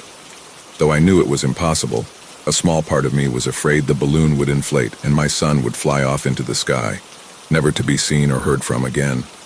Just one of the many ridiculous automatic thoughts you get when you're a parent. Everything has the potential to be dangerous, even when it's not. Thankfully, the hot air balloon stayed right where it was, and Henry ran around in the basket like it was the best toy he'd ever seen. "Now don't you break anything, Henry," I said, leaning over the side of the basket. Caleb knelt down, lifted the fabric, and inspected it curiously. "Everything looks intact. Best not leave it out here, though." "Help me put it in the back of my truck. I'll store it in the barn until its owners show up," I answered. It probably cost a pretty penny. Someone was bound to come claim it sooner or later. Maybe I'd convince them to take us up for a ride as a thank you. I shooed Henry out of the basket and told him to go sit in the truck while Caleb and I unhooked the fabric, rolled it, and tossed it in the back. We then grabbed the basket and hoisted it up. "Shit," I whispered, straining to lift it. "Heavier than it looks." Beads of sweat were rolling down Caleb's face, probably because of the burner. I nodded. It wasn't easy, but we managed to force it in the truck. Caleb helped me tie it down while Henry watched eagerly from the back seat. "Phew," I mumbled, wiping my brow. I was definitely having second thoughts about bringing it into the barn. Maybe I'd just throw a tarp on it once I got home and call it a day. Caleb wiped his hands on his jeans. "I best be headed back. The wife will want to know what all the excitement was about." He hopped on his four-wheeler and gave me a wave. "Thanks, Caleb. Y'all take care," I answered. We both took off in opposite directions. Henry watched as Caleb disappeared on the horizon and then stared at our rows of corn the rest of the way home. As we pulled into the driveway, Henry said, Mr. Scarecrow's doing a good job today. What? He pointed to the field. Look. I followed his gaze to the Scarecrow. For the first time in years, there were no crows cawing around it or anywhere else on the property. Stupid thing never worked before. Don't know why it was working now. Well, I'll be damned. Caleb was right. Without the incessant bird calls and with most of the animals still asleep, it was rather quiet out. So quiet, in fact, that I could hear a low atmospheric hum droning on in the background. The kind of sound you only notice when everything else goes away. It was neither peaceful nor annoying. It was just a constant low sound easily drowned out by my son's babbling. Spencer, our farmhand, arrived late that morning. I was already washing the dishes from breakfast when I saw him driving up the road. He had a bad habit of being tardy, so I wasn't exactly surprised when he came running through the door, huffing, puffing, and apologizing. "Sorry, ma'am. This is the last time, I swear," he said. I stared at him, unimpressed. "Do you hear what happened?" he asked. "The hot air balloon? Yeah, I was there, and I still managed to make it back here on time to feed the livestock." He lowered his head in shame. "Sorry, ma'am." I sighed. "It's fine, just get to work, all right?" He nodded. Just as he was about to step out the door, however, we heard a booming noise off in the distance. "What in tarnation was that?" he asked, peering out towards the field. "Transformer exploded," I suggested. "Too loud for that," he replied. We stepped onto the porch and scanned the area until we spotted a wisp of smoke in the distance. "Looks like it's coming from the Burns field," he said. "Probably just their tractor. Mr. Burns has been meaning to replace that old thing for years now. Guess the engine finally gave out," I replied, and then shoved him lightly. "Come on, enough procrastinating, you've got work to do." His eyes stayed locked on the small column of smoke for a moment, but he eventually nodded. Right. Sorry, ma'am." While Spencer was doing hard labor outside and Henry was watching cartoons in the other room, I got to work pickling vegetables for storage. It was nearing lunch when Spencer finally showed up again. He was covered in dirt. "Took care of the cattle and everything, ma'am," he said. "Good work, Spence. I'll have lunch ready in a minute. You mind doing one last thing? There's a tarp in the barn. Be a dear and go get it for me." "Sure, ma'am. Where exactly?" "In the storage loft. Can't miss it." "I'll be back in a minute," he answered. I watched him walking into the barn while I tended to the hash browns. Then I waited. Waited for a couple of minutes, then 5, then 10. What the hell is taking so long? I paced back and forth, irritated. His car was still in the driveway, so I knew he hadn't slipped away to go flirt with some girl in town. With a grunt, I stomped into the barn, expecting to see him lounging about. I was prepared to chastise him for his laziness. "Spence?" I asked angrily as the door swung open. A ladder was propped against the wooden loft, the tarp at its feet. I grabbed the tarp and peered up, trying to find Spencer. "Spence, what are you playing at?" I called. No answer. "Spence, lunch is ready. Get down from there," I insisted. Still nothing. Not even a single creak from the wooden planks. All I could hear was the quiet hum from earlier, this time slightly louder. If Spencer was up there, he was being perfectly still and quiet, two things he wasn't too good at. Tarp wedged under my arm, I grabbed the ladder and began climbing the rungs. I was about halfway up when I heard Henry calling, "Mom, I'm hungry." Well, I had what I needed. I had the tarp. Spencer could play his stupid games all he wanted for all I cared. I slid back down and went back inside to serve lunch. "Where's Spencer?" asked Henry. "He's trying a brand new diet of cold eggs and ham," I answered. "Ew." We finished eating with no sign of Spencer. I was starting to get a little worried. He wasn't the most reliable guy. He'd often come in late and cut out early, but he'd never run off on me in the middle of the day. And he'd certainly never leave his car behind. I figured I'd go look for him once I was done with the dishes. Henry was playing with his toys and I was drying off the last of the pots and pans. I probably never would have noticed it if the sun wasn't shining at just the right angle, sending a beam of light from floor to ceiling. Dust particles. They were dancing through the room's air currents. However, about a foot below the ceiling, there was a visible decrease in the density. I watched as little flakes swam up and disappeared beyond the invisible border. Weird, I thought, squinting at the empty space. There was something about it that made me feel unnerved. It's like I knew something was wrong, but couldn't quite put my finger on what. I looked outside. Not a bird in sight for miles. I thought of the hot air balloon and how empty it had been. I thought about Spencer up in the barn's loft. A bumblebee buzzed by the window, flew up beyond the intangible line, and disappeared. 1 second it was there, the next, it was just gone. "I'm going to get my trucks," squeaked Henry as he ran towards the stairs. I grabbed him so quickly that he nearly fell. "Don't go upstairs," I warned, my voice a mix of stern conviction and crackling terror. I gulped down a knot of apprehension. My eyes were locked on the immaculate separation between the dusty and nearly dustless air. In that moment, I could only think of one thing, something I'd heard on TV. Dust is mainly comprised of dead skin cells. My blood ran cold. I could see it moving. The separation, I mean. Slowly, like the motion of the sun setting on the horizon. It was subtle, but it was definitely moving down. That's when I realized that humming sound from this morning was getting even louder. We need to get to lower ground, I thought. I wasn't even sure what was going on, but I knew that something bad would happen if we were caught under the unseen ceiling slowly dropping on us. We lived on a plateau surrounded by mountains, the lowest point for miles. There was no lower ground except for the cellar. Ducking my head, I grabbed Henry's arm and pulled him towards the door. "Mom, what are you doing?" he whined, tugging back. I didn't answer. I didn't know what to say. I closed the door tightly, unsure whether or not it would help keep it, whatever it was, out. The mere possibility that it might help was enough to bring me some form of comfort. With my free hand, I nabbed the flashlight I kept on the top step and climbed down with my son. It was cold downstairs, perfect for storage. I had shelves with jars full of pickled vegetables, homemade jams, and sealed meats lining every wall. The concrete room wasn't very inviting to a 7-year-old, so Henry usually stayed out unless I asked him to fetch me something. I let out a sigh of relief and took a seat on the bottom of the wooden staircase. I could hear frogs and crickets chirping happily outside. "Mom?" I didn't answer. Instead, I went over the facts in my mind. Was I exaggerating? What had compelled me to run and hide? An empty hot air balloon, a missing farmhand? "Mom." "Huh? What, Henry?" I replied. He bounced around from foot to foot. "What's going on?" I paused, thinking it over. What was I supposed to tell the kid? I didn't even know what was happening. My eyebrows came together. "There's bad air up there." "Like a fart?" I sighed. "Yeah, something like that."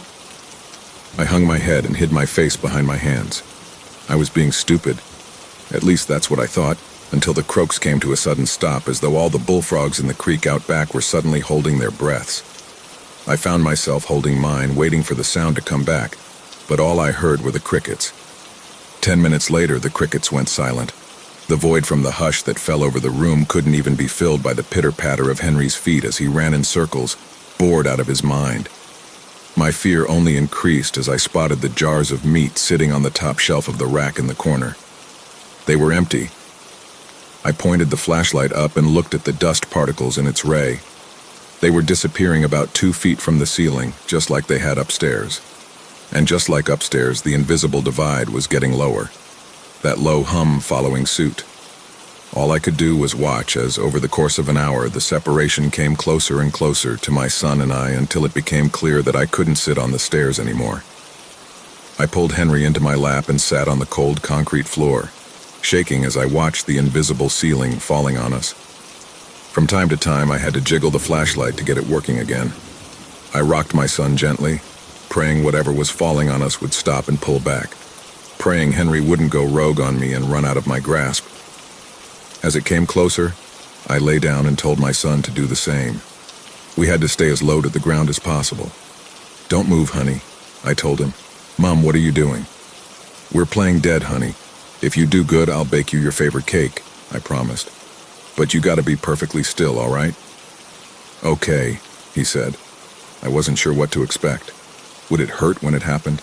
Would we disappear like the people in the hot air balloon? Could we somehow be saved? I held my hand against Henry's chest, pinning him down like a seatbelt. I could feel him shivering against the cold stone floor. I was terrified he'd squirm and disappear forever. Should have brought a blanket, I thought. No, the blankets were on the second floor. The second floor hadn't been safe. There was a rock digging into my thigh, but I couldn't risk moving. The threshold was closing in on us, making me feel claustrophobic in the wide-open room. I dropped the flashlight, closed my eyes tightly, and held my breath for as long as I could. I waited, listening to the droning hum getting louder and louder like a bug circling my ear. I could feel Henry's body heat radiating from his chest. As long as I felt that warmth on my arm, I knew my boy was okay. Even if I disappeared, at least he'd be lower to the ground. Low enough to be safe, I hoped. We must have been there for at least an hour, maybe 2, before the sound became more distant. Henry had somehow fallen asleep despite the displeasing conditions. I opened my eyes, finally gathering enough courage to reach for the flashlight. I flicked it on and carefully aimed it at the ceiling. The dust wasn't back, but I couldn't see a divide anymore. Either we'd been engulfed or the phenomena had passed. I was afraid to move at first, but I finally raised my arm. Nothing happened. I sat up. Still nothing. I let out a sigh of relief. We'd been spared. Somehow, by some miracle, we'd been spared. When the hum completely faded, I cautiously climbed up the stairs, keeping my head low. I opened the door and looked around.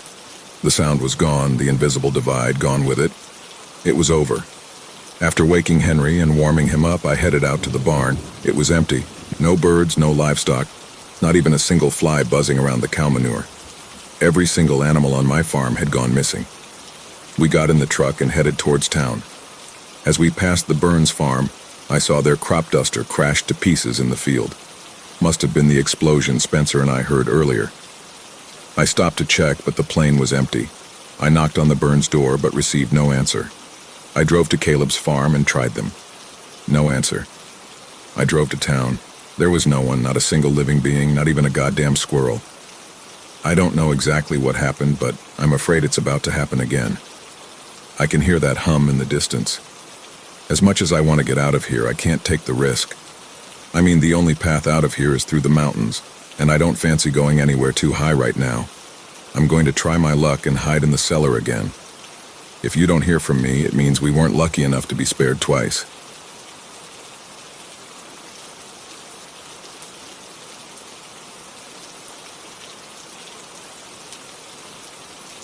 I first met Dr. Marcus Chen on a rainy Tuesday in October. Like most people who seek therapy, I was going through a rough patch. Nothing too serious. Just the usual mix of work stress and relationship issues that pile up until you can't see over them anymore.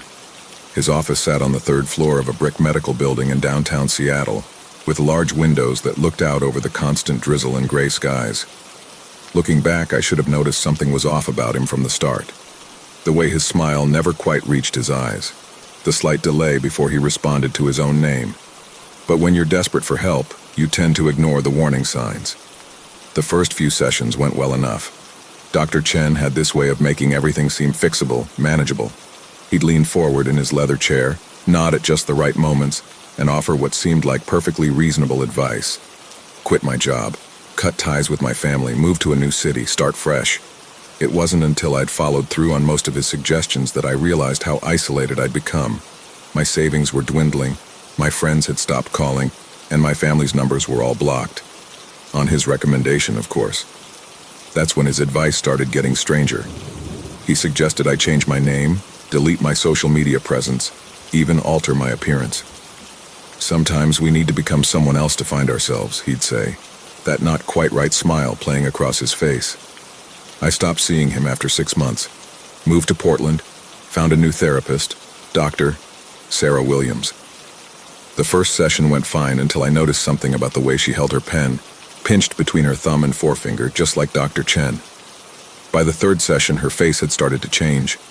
Subtle at first, the angle of her jaw, the spacing of her eyes.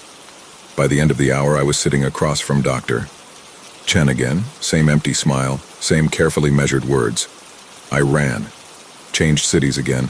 Phoenix, Denver, Chicago. Each time I'd find a new therapist, carefully vetted, excellent reviews. Male, female, young, old. It didn't matter. By the 3rd session, they'd all become him. Their faces would shift like melting wax, their voices modulating mid-sentence until they matched his precise, measured tone. I haven't slept properly in 3 years. I've stopped seeing therapists altogether, but sometimes I'll catch glimpses of him.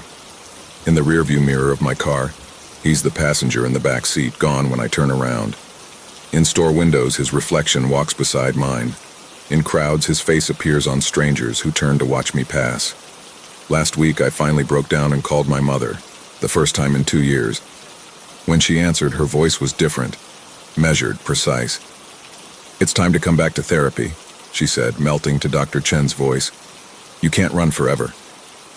I'm writing this from a motel room in some small town in Montana.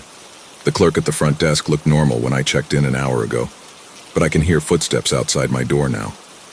Someone's key is scratching at the lock. I know who it is. I know what face I'll see when that door opens. I'm writing this so anyone knows. Be aware of Dr. Chen. After all, every face is his face now.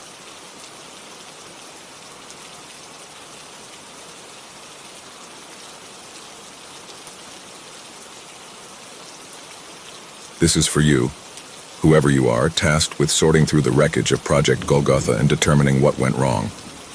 You'll find my name scattered through the files attached to reports and assessments, but this is the truth of what happened in Aeternum Fossilis. It is all I can offer before whatever is inside me takes hold completely. Even now, I'm not sure what compels me to write. Fear, perhaps. Guilt, most certainly. But there is something deeper, a kind of pull.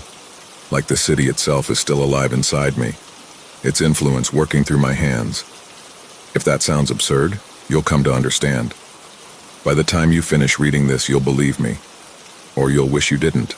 It began in the spring of 2015, though the roots of this nightmare go back far earlier.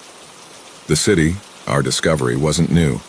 It had always been there, slumbering beneath the Appalachian Mountains, buried in rock that predates anything resembling humanity. A geological survey stumbled upon it, their equipment picking up irregular seismic patterns deep within the earth. The initial assumption was a massive cave system, but the scans revealed impossible structures, symmetry and design where there should have been none. The site was immediately classified. Too advanced, too alien, the report said, though they didn't use the word alien officially. The Department of Defense called it Aeternum Fossilis, a name that sounded appropriately grand and harmless, and they established Project Golgotha to oversee its exploration. The name should have been a warning. They recruited me from Princeton, where I'd been publishing work on ancient civilizations. My specialty is piecing together the lives of dead cultures, reconstructing their stories from ruins and relics. I wasn't prepared for this. None of us were. The team was small by design, 6 of us, each chosen for our specific expertise. We were given enough information to prepare, but not enough to grasp the scale of what we were walking into. I still remember the first briefing in the Pentagon's windowless conference room. The air was stale with recycled coolness, and the lights overhead buzzed faintly, just enough to crawl under your skin. A man from the Department of Defense, whose name I never caught, stood at the head of the table and projected a grainy black and white image onto the wall. I scanned the room as I took my seat. Eliza Ward, a paleobiologist I recognized from a few conferences, nodded at me briefly before returning her attention to the table. Malcolm Reyes, a geologist with a reputation for being prickly but brilliant, was scribbling in a notebook. There was a military officer, Lieutenant Daniel Price, whose sharp posture and unreadable face gave him away instantly. The other 2, Tessa Burke and Victor Green, I didn't recognize, though their demeanor suggested they weren't academics. Once I sat, the man in gray pressed a button on a small remote, and the room's lights dimmed. A grainy black and white image flickered onto the screen at the far end of the room. "This," he began, "is Aeternum Fossilis. We believe it to be a fossilized city. The structure you see here is nearly a mile underground." The image was hard to interpret at first, just a mass of jagged shapes and shadows. But as he spoke, the details began to emerge. Walls, arches, and spire-like formations frozen in place. The structures were unmistakably artificial, yet their contours felt disturbingly organic.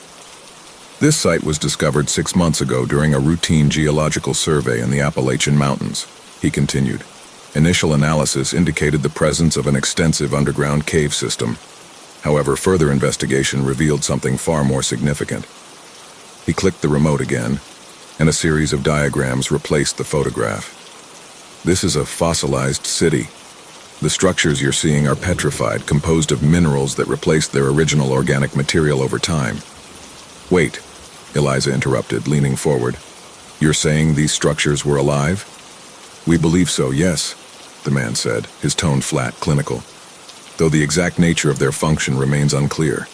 What we do know is that the site is over 1 billion years old." The room fell silent. "That's impossible," Malcolm muttered, shaking his head. A billion years ago, Earth wasn't even hosting multicellular life. And yet, the man replied, radiometric dating of the surrounding rock confirms the timeline. This predates not only human civilization, but all known life forms capable of creation. Tessa, the data technician, finally broke the silence. What exactly do you want from us? We want answers, the man said. Your team has been assembled because each of you brings a unique expertise to this project. Dr. Falk, you'll lead the team in studying the cultural and structural aspects of the site.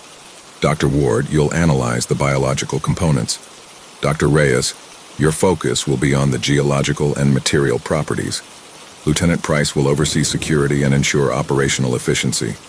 Ms. Burke and Mr. Green will handle technical and structural analysis. And the goal, I asked, to determine what this city is, who built it, and why. Eliza frowned. And what happens if we find something we don't understand? The man's lips twitched into what could have been a smile or a warning. That's why we've chosen you, Doctor. Ward, we trust you'll figure it out. 2 weeks later, we stood at the entrance to the site. The journey had been arduous. A helicopter ride over the Appalachian wilderness, followed by an hours-long trek through dense forest to a remote guarded facility. The entrance itself was nothing more than a narrow shaft descending into the earth, lined with steel supports and dim, flickering lights. Welcome to Golgotha, Lieutenant Price said as we entered a metal-caged elevator. His tone was dry, almost amused. We descended into the earth like divers slipping into a deep and uncharted ocean, the dim light from above fading until only the faint hum of our equipment and the rhythmic clank of the elevator cage surrounded us. Lieutenant Price stood closest to the controls, his sharp silhouette barely illuminated by the flickering overhead bulb. He kept his hand on the lever as if the whole contraption might fail at any moment. Eliza, you good? I asked, noticing her pale face in the weak light. Yeah, fine, she said, but her voice was clipped. She gripped the railing with both hands, knuckles white. The elevator jolted to a stop and the gate slid open with a screech. We stepped out onto a grated metal platform suspended above a gaping void. Floodlights mounted at irregular intervals illuminated the cavern below in stark white. The light cast long shadows that danced across the walls, making the space seem even more foreign. And there it was, Aeternum Fossilis. The first thing that struck me was the scale. The city stretched beyond the range of the floodlights, its fossilized structures merging with the darkness. The buildings, if they could even be called that, rose like skeletal spires, their surfaces riddled with porous patterns that reminded me of coral or bone. Arches and bridges crisscrossed the space, their intricate designs defying architectural logic. It was both mesmerizing and deeply unsettling. It's beautiful, Eliza said softly, breaking the silence. The path from the platform to the city floor was a series of metal staircases and reinforced walkways that zigzagged their way downward. The further we descended, the more oppressive the air became, heavy and stale, carrying a faint metallic tang that clung to the back of my throat. The silence was almost suffocating, broken only by the crunch of boots on gravel and the occasional creak of the scaffolding. When we finally reached the city floor, it was like stepping onto another planet. The ground was covered in a thin layer of fine dust, disturbed only by the fossilized veins of what might once have been roadways. The buildings themselves loomed above us, their shadows stretching long and jagged across the terrain. Malcolm knelt, his tools already in hand. He scraped away a bit of dust, revealing a smooth, fossilized surface beneath. He muttered something under his breath as he worked, his movements methodical and precise. Victor Green let out a low whistle as he scanned the cavernous space with his flashlight.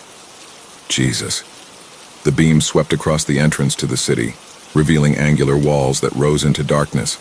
Massive fossilized structures towered ahead, their forms eerily symmetrical but undeniably organ-like. It was like stepping into the ribs of some long-dead colossus. Eliza, standing beside Victor, muttered under her breath, "This doesn't feel real." "It is," Malcolm Reyes said flatly. "Calcium carbonate and silica deposits. Perfect mineral replacement, but the texture..." He ran a gloved hand over the surface and frowned. "I've seen cultivated corals that look less deliberate." "Stay close," Price ordered.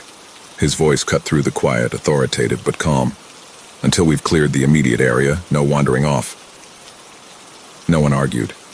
The vastness of the cavern swallowed our small group, and the faint echoes of our movements seemed to mock the idea that we had control over this environment.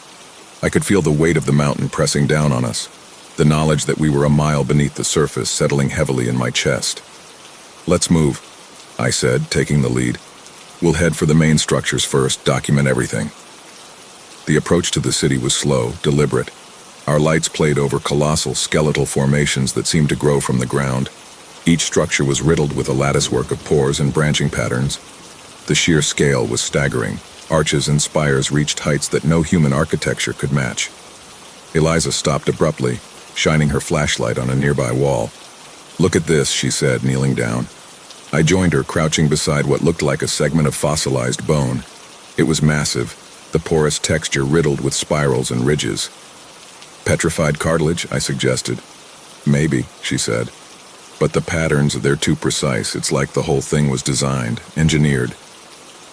Malcolm joined us, squinting as he inspected the texture. If it was alive, it wasn't like anything on Earth, at least not anything we've ever seen. I nodded, but the enormity of the implications felt too big to tackle just then. "Let's keep moving." We moved deeper into Eternum Fossilis, the city swallowing us in its vastness. Each step forward felt more deliberate than the last, as if the ground itself were guiding us. I couldn't shake the sensation that we weren't supposed to be there, or maybe we were. It was hard to tell. That feeling of purpose, of intentionality, hung in the air like static. Victor Green, his flashlight beam darting between the skeletal spires, let out a low groan.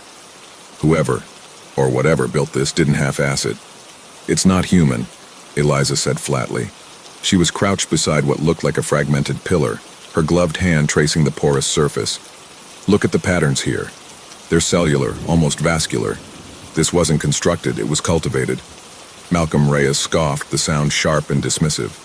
He was already unpacking his equipment, muttering something under his breath about calcium carbonate deposits. "Everything down here screams mineral replacement. You're looking at fossilization on a scale none of us have ever seen, sure. But don't romanticize it, Ward. This is rock, not tissue." "And how do you explain the organization?" she snapped, standing and gesturing at the spires surrounding us.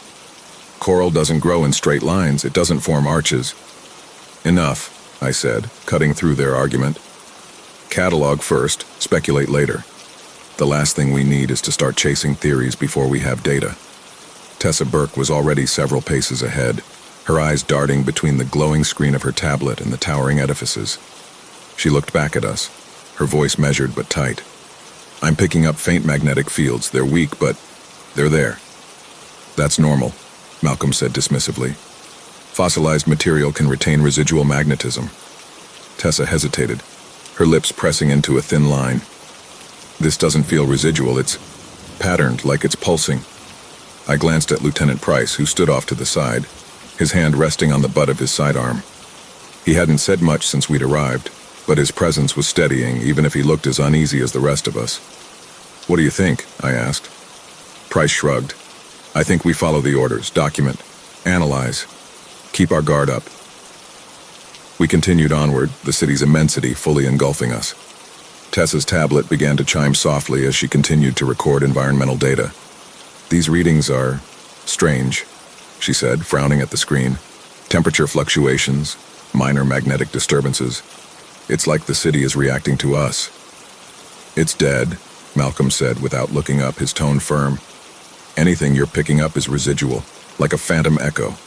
There's nothing living here." Eliza tilted her head, her brow furrowed. "Maybe not alive, but what if it's not entirely dead either? What if this fossilization is a kind of hibernation?" Malcolm laughed under his breath. "You're reaching. And you're blind," she shot back. "Enough," I interjected again, my patience thinning. "Over here," Victor called, his voice low and urgent. He was standing at the edge of what looked like an open courtyard, his flashlight trained on a shape jutting out of the ground. At first I thought it was just another piece of fossilized architecture, a twisted column or collapsed archway. But as I got closer, the shape resolved into something horrifyingly familiar. It was a skeletal figure, humanoid but grotesquely elongated. Its ribcage flared out like the petals of a diseased flower, and its limbs were unnaturally bent, the joints bulging with what looked like calcified growths. "Jesus Christ," Eliza whispered, kneeling beside it. Her hand hovered just above the fossilized remains, trembling slightly. It's bipedal. Look at the pelvis, the spine. This thing stood upright. "But it's not human," I said. The words felt heavy as they left my mouth. "It can't be." "No," she agreed, her voice barely audible. "But it's close." Malcolm joined us, his skepticism visibly wavering as he crouched to examine the figure. "The proportions are wrong. The skull. Look at the cranial capacity, it's massive. This thing would have to have been upwards of 10 feet tall." He adjusted his headlamp and leaned closer, inspecting the porous texture of the bones. "This is incredible. The preservation, it's like the fossilization process froze everything pre-decomposition. I've never seen anything like it." Eliza reached out with a gloved hand, brushing away the thin layer of dust that covered the remains. "Look at these bones. They're porous like bird bones, but the structure, it's almost like cartilage. And this," Eliza said, pointing to the fossil's ribcage, "these ridges, they're not just decorative, they're functional, maybe for respiration, circulation." "It's fossilized," Malcolm said. "There's no way to know for sure." "This doesn't add up," Tessa said, staring at the readings on her tablet. "The magnetic fields are stronger here. It's like they're concentrated around these remains."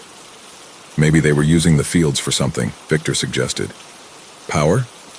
Communication? We're way out of our depth here." Tessa's voice broke the silence, calm but strained. "I'm detecting more of them, straight ahead." We followed her lead, the beam of her flashlight cutting through the gloom. The courtyard opened into a vast chamber, its floor scattered with similar skeletal figures. Dozens of them. They were sprawled in unnatural poses, as if frozen mid-motion.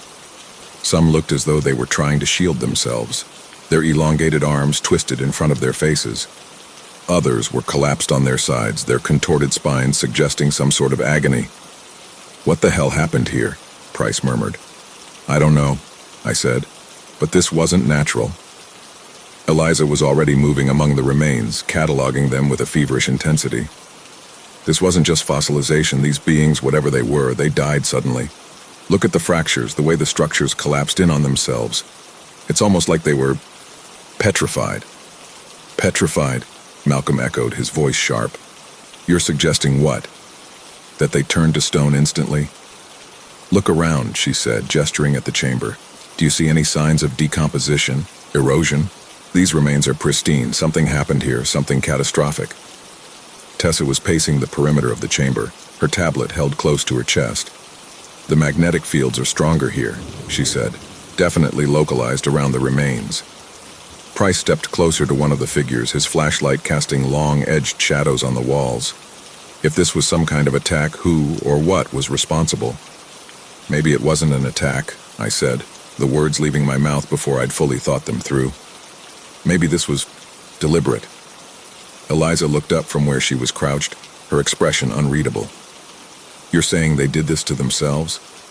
I didn't respond. The idea was absurd, but as I stood there, surrounded by those grotesque, frozen figures, I couldn't shake the feeling that I was right. This wasn't a massacre. It was something else. Something intentional. I didn't know why that thought had entered into my mind. Victor broke the silence, his voice tight. "We need to keep moving. If we're going to figure this out, we need more data." He was right, but I couldn't stop staring at the remains. The longer I looked, the more certain I became that we were standing in the aftermath of something we weren't meant to understand. We pressed on, leaving the chamber of bones behind, but the unease lingered, settling over us like a smog. Eventually, we entered into what I can only describe as a thoroughfare. A long, straight corridor flanked by spire-like structures that reached upward, their tops vanishing into the darkness above. The porous walls were interspersed with oval-shaped openings like windows in an insectoid hive. The ground beneath us was smoother there, with faint ridges that ran parallel to each other like the grooves of a massive, petrified artery. "This place feels too..." Victor paused, searching for the right word. "Organized, you know, like it's not just a city. It's meant for something." "Meant for what?" I asked, more to myself than anyone else. Eliza knelt beside one of the ridges, running a gloved hand along its surface. "These grooves, they remind me of vascular pathways, like capillaries or veins." "Veins don't fossilize into perfect geometry," Malcolm said, though his usual arrogance was tempered. "Neither do buildings," Eliza countered. Tessa's voice broke the silence, tight and subdued. "I'm picking up another fluctuation, stronger this time." Malcolm glanced over her shoulder at the tablet in her hands. "Magnetic fields again?" he asked, though there was a hesitation in his tone now. She nodded. "Same signature as before, but it's getting more focused, like it's drawing us toward something. Or we're walking into it," Victor muttered, his voice low. I glanced back at Price, who brought up the rear. His hand hadn't left the butt of his sidearm since we'd entered the city. His face was unreadable in the dim light, but the tension in his posture was clear. The corridor widened suddenly, spilling out into a large circular chamber. Our flashlights darted across the space, revealing walls covered in the same porous patterns we'd seen throughout the city. But here they were denser, almost ornate. The floor beneath our boots felt smoother, polished even, with faint grooves etched into the stone. At the center of the room was a massive column, rising into the darkness above. It was covered in spirals and ridges that twisted in ways that made my stomach bile churn if I looked at them too long. "This is different," Eliza said, stepping cautiously toward the column. Her voice was soft, almost reverent. "The patterns here, look at the uniformity." "Everything about this place feels coordinated," Victor muttered, scanning the walls with his flashlight. "But what's it for?" "Maybe it's structural," Malcolm offered, though his words lacked the certainty they usually carried. He crouched beside the column, running a gloved hand over its surface. "These grooves could be stress lines, reinforcement. If this place was alive, if it was some kind of organism, then maybe this is..." "A nerve center?" Eliza finished for him, her tone more curious than skeptical. Malcolm grimaced. "I was going to say a support column, but sure, let's go with nerve center." Tessa, still focused on her tablet, frowned. "The magnetic readings are off the charts here. It's not random, it's pulsing." "Like a heartbeat?" Victor asked, the words hanging in the air. "Can we not?" Malcolm snapped, standing abruptly.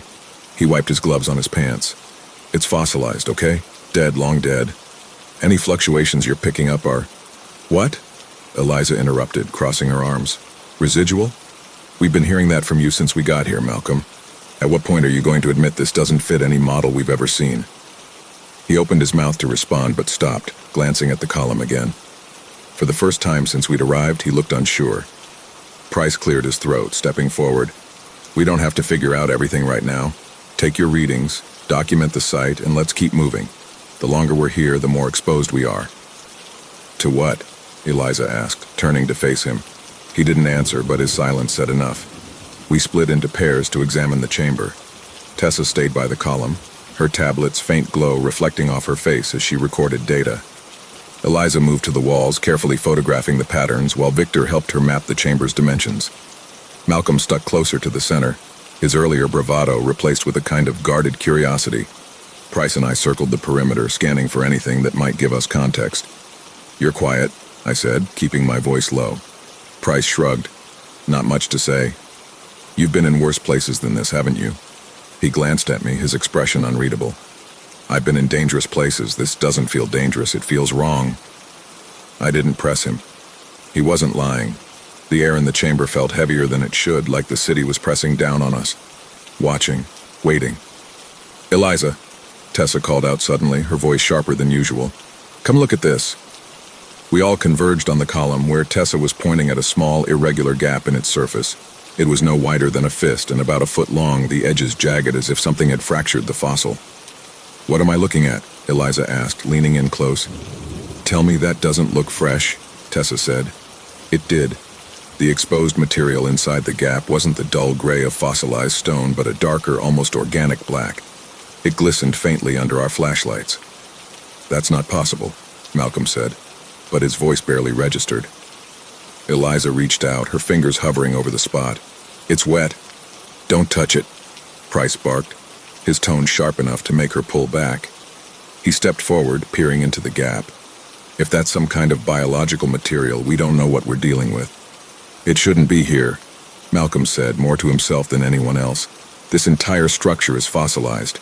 It's been petrified for millions, no billions of years. This doesn't make sense." "None of this makes sense," Victor muttered. "We need to document it," Eliza said, her voice resolute. "Carefully. If this is organic, if it's preserved, this could be the breakthrough we've been looking for." "And if it's dangerous?" Price countered. Eliza hesitated but didn't back down. "It's a risk worth taking." Reluctantly, Price stepped back, keeping his hand on his weapon as Eliza set up a small sampling kit.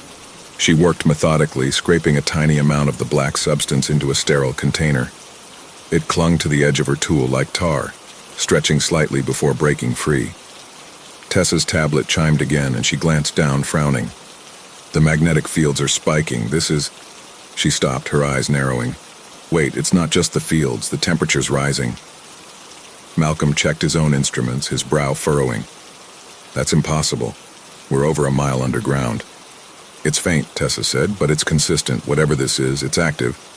Eliza stood, holding the sealed container carefully. Then we need to... A low rumble interrupted her, reverberating through the chamber like distant thunder. The column seemed to shudder, the spirals on its surface catching the light in a way that made them look almost fluid. Tell me that was a coincidence, Victor said, his voice tight. No one answered. We spent hours in that chamber, cataloging and documenting, but the more we examined the platform and its radiating lattice of filaments, the more questions it raised.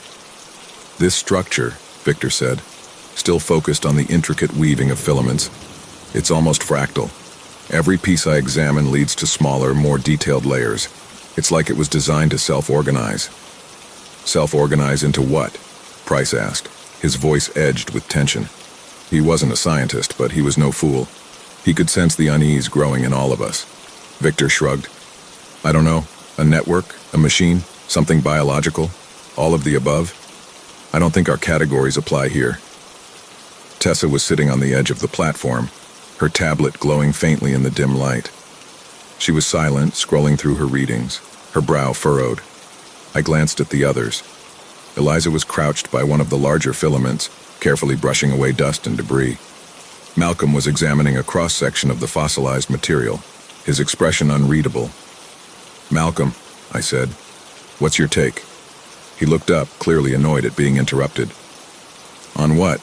The fact that we're standing on a billion-year-old anomaly? Or the fact that every single reading we're getting defies logic? Both, I said flatly. He sighed, running a hand through his hair. Look, the mineral composition here is consistent with fossilization, but the patterns... He stopped, searching for the right words. They're too precise. This wasn't just a city. It was a system. Everything was interconnected. And now, it's like the whole thing is waiting for a signal. A signal for what? Price asked, stepping closer. Reactivation, Eliza said softly, standing up and dusting off her gloves. The word hung in the air like a warning. None of us wanted to acknowledge it, but we all felt it. That creeping certainty that this place wasn't as dead as we wanted it to be. We decided to push further into the city, following the stronger magnetic pulses Tessa had detected. The path led us through more corridors and chambers, each one more elaborate than the last. The architecture became increasingly intricate, with overlapping arches and spiraling columns that seemed to defy gravity. This is insane, Victor muttered as we walked. Who builds like this and how? There's no scaffolding, no framework. It's like the entire city was birthed. Maybe it was, Eliza said, her voice tinged with awe. Look at the consistency, the way the structures flow into one another. This wasn't constructed in the way we understand.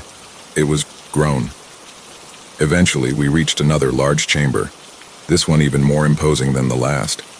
It was circular with a dome ceiling that stretched impossibly high. The walls were lined with rib-like structures that curved inward, giving the space a claustrophobic, almost womb-like feel.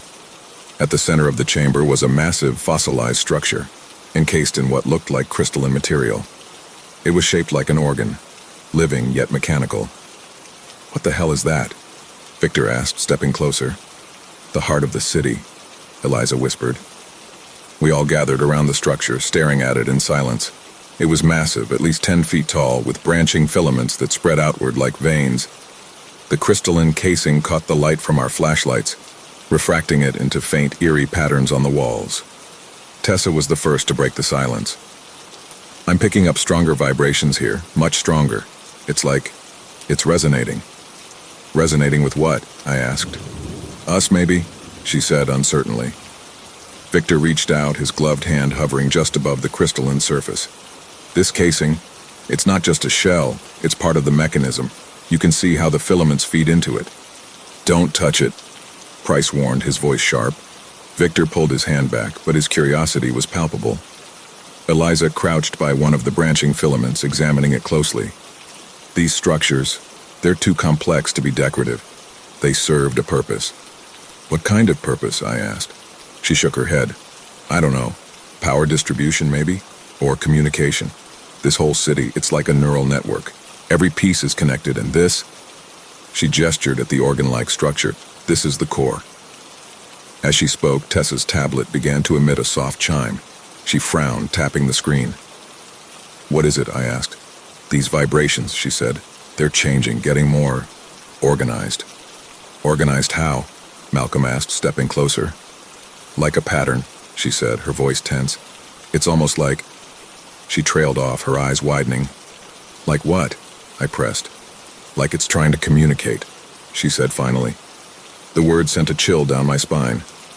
Communicate with who? Price asked, his grip tightening on his sidearm. Us, Eliza said. Before anyone could respond, the chamber was filled with a low, resonating hum. It wasn't loud, but it was deep, vibrating through the floor and into our bones. What the hell is that? Victor asked, his voice rising. The hum deepened, reverberating through the chamber and into our bones. It wasn't sound, it was something deeper, a sensation that wormed its way into the spaces between thought and instinct. The crystalline structure at the center of the room pulsed faintly, the light spreading through the branching filaments like a slow-moving current. The vibrations, Tessa said, staring at her tablet. They're synchronizing. Look at this. She turned the screen toward us, showing a series of rising waveforms. It's generating a pattern. A pattern of what? Price snapped, his hand tightening on his sidearm. I don't know, Tessa shouted, her voice on edge. This isn't like anything I've ever seen. It's... Tessa was furiously tapping at her tablet, the glow of the screen reflecting off her wide, pale face. The magnetic fields are spiking off the charts. This isn't residual. This is active. Turn it off, Price barked. How? She shot back, her voice rising. We don't even know what it is. The hum surged, cutting her off mid-sentence. The light from the crystalline casing grew brighter, refracting into an intricate lattice that danced across the chamber walls. For a fleeting moment, I thought I saw shapes in the patterns, figures moving in impossible, twisting gestures. I blinked, and they were gone. Eliza, I shouted over the noise. What are we dealing with here? She didn't respond. She was crouched by one of the filaments, her face illuminated by the pulsating light.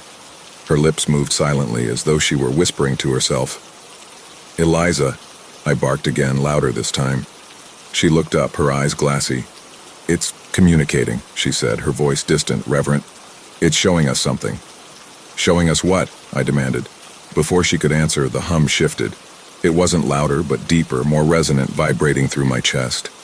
The light from the crystalline casing intensified, casting the chamber into stark, almost blinding brightness. I staggered, my head swimming as the room seemed to blur and twist around me. And then the visions began. At first it was just flashes, images that didn't belong in the darkness of the chamber. I saw towering landscapes of jagged peaks and glowing rivers, their colors muted and alien. The sky above them churned, black and red, and something else entirely. Then the images became more coherent. For a brief, horrifying moment, I was somewhere else. A vast alien landscape stretching endlessly beneath a sky fractured by jagged lines of light. Towering structures rose from the ground, their forms impossible, their surfaces rippling like living flesh.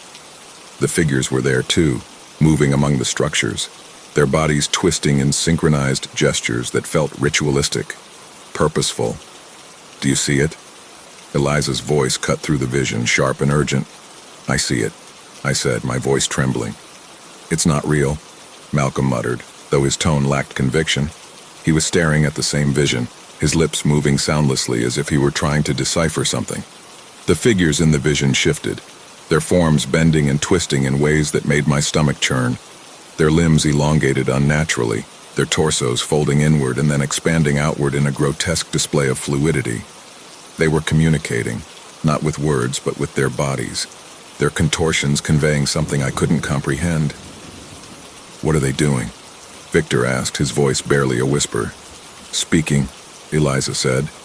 She took a step forward, her eyes locked on the glowing casing. I think I understand them. Understand what? Price demanded. What are you talking about? Eliza didn't answer. Her gaze was fixed on the figures in the vision, her expression one of awe and terror. "They're trying to show us something." The vision shifted again, the alien landscape dissolving into incomprehensible patterns, geometric shapes that folded and unfolded upon themselves, defying the laws of space and time. I felt a sharp pain behind my eyes, and I staggered, clutching my head. Malcolm let out a low groan, drawing our attention. He was hunched over, his hands gripping his temples. "Do you hear that?" he muttered, his voice strained. "Hear what?" I asked. The words," he said, his voice trembling. "It's like whispers, but not. I can't make sense of it." "Malcolm, you're not making sense," Price said, stepping toward him. "What words?" "They're not words," Malcolm snapped, his voice rising. "It's something else, something different." "Malcolm," I said, stepping toward him, "what are you—" And then my vision began to distort. The walls of the chamber rippled, the fossilized filaments seeming to pulse in time with the vibrations. Patterns appeared on the surfaces. Spirals, lattices, shapes that felt as though they were alive. "No," I muttered, squeezing my eyes shut. "It's not real. It's not real." When I opened them, the patterns were still there, shifting and flowing like liquid. "Adrian," Eliza said, her voice pulling me back. She was standing by the crystalline casing again, her hand hovering just above it. "This isn't just a machine, it's a memory, a record of what this place was." "And what was it?" Price asked, his tone edged with frustration. "A network," she said. "A system. Everything here, this city, it's all connected. It's all alive." "It's hibernating," Malcolm said suddenly, his voice clear and steady. "She's right, it's waiting to wake up." "We need to leave," I said, my voice firmer than I felt. "We've seen enough." Eliza didn't respond immediately. Her eyes were locked on the crystalline casing, her expression unreadable. "We can't leave," she said finally. "Enough of this," Price barked, stepping forward. His hand shot out, gripping Eliza's arm. "We are leaving. Now." Eliza didn't resist. She allowed him to pull her back, but her gaze remained fixed on the crystal. The faint glow emanating from its surface reflected in her wide, unblinking eyes. "You don't understand," she whispered. "This is the key to everything. We can't just—" "We can," Price cut her off sharply. "And we will. This isn't a discussion." No one argued with him. The hum that had filled the chamber was still resonating in my chest, making it hard to think clearly. My mind felt fractured, as though pieces of it had been pulled in different directions and left shattered. Price guided Eliza out of the chamber, practically dragging her away. She twisted her neck to look back at the structure, her face caught between awe and frustration. Victor, Tessa, Malcolm, and I trailed behind. It didn't take long for me to notice that Victor had begun limping. His hand was pressed against his knee. Every few steps I heard a faint, disconcerting crack. "You all right?" I asked. He nodded, though his face was tired and drawn. "My joints are just starting to feel loose, like they're not centered right." "What do you mean?" "I don't know," he admitted. "It doesn't hurt, though. I'm good for right now." I nodded as I flexed my fingers absently, the gloves on my hands feeling tighter than they should. Without thinking, I pulled one off as we walked. The cool air bit into my skin, but the sensation was fleeting. The cold air wasn't the reason I had stopped in my tracks, it was my hand. The skin was uneven, rippling faintly as if something just beneath the surface was shifting. My pores were larger than they should have been, their edges rounded like tiny yawning spirals. I turned my hand under my flashlight's beam. The skin moved unnaturally, almost imperceptibly. "What is it?" Victor asked, stopping beside me. "Nothing," I lied, quickly pulling the glove back on. "Just needed a moment." "Guys," Tessa interrupted, "something's not right. We've passed this corridor before." She was right. The path ahead was disturbingly familiar. The same ribbed walls and branching arches we'd already walked through. The patterns in the fossilized surfaces were identical down to the smallest detail. Price halted abruptly. "What the hell are you talking about?" "We're going in circles," Tessa said, her voice firm. She held up the tablet, its screen displaying a jumble of readings. "These match exactly with what I logged 20 minutes ago." "That's impossible," Malcolm groaned. "We've been following the same path. There's no way." "Enough!" Price barked, his frustration cutting through the rising tension. He slammed the butt of his flashlight against a wall, the sharp sound echoing down the passageway. "We'll double back. Find another route. Keep moving." But every turn led us deeper into the labyrinth. The corridors twisted in subtle, almost imperceptible ways, their layout warping into something that defied reason. A left turn looped back into the same hallway. A straight path led us to a staircase that hadn't existed moments before. "This isn't real," Malcolm muttered, his voice cracking. "It's a trick, a hallucination." "It's the city," Eliza said softly. There was a strange reverence in her voice. "It's shifting for us." Price's grip tightened on his flashlight. "Stop," he said through gritted teeth. "Just keep moving." The path ahead was indistinguishable from the one behind, but we pushed forward anyway, desperation driving us. That seemingly familiar path decided to take us somewhere different than usual. It took us to a doorway. It was massive, framed by fossilized ridges that spiraled inward like the iris of a towering, petrified eye. The edges shimmered faintly under our flashlights. "This wasn't here before," Victor said. "No," Eliza agreed. "It wasn't." "Do we go in?" Tessa asked. "We don't have a choice," Price said. The chamber stretched into the darkness, its dimensions impossible to measure in the dim light.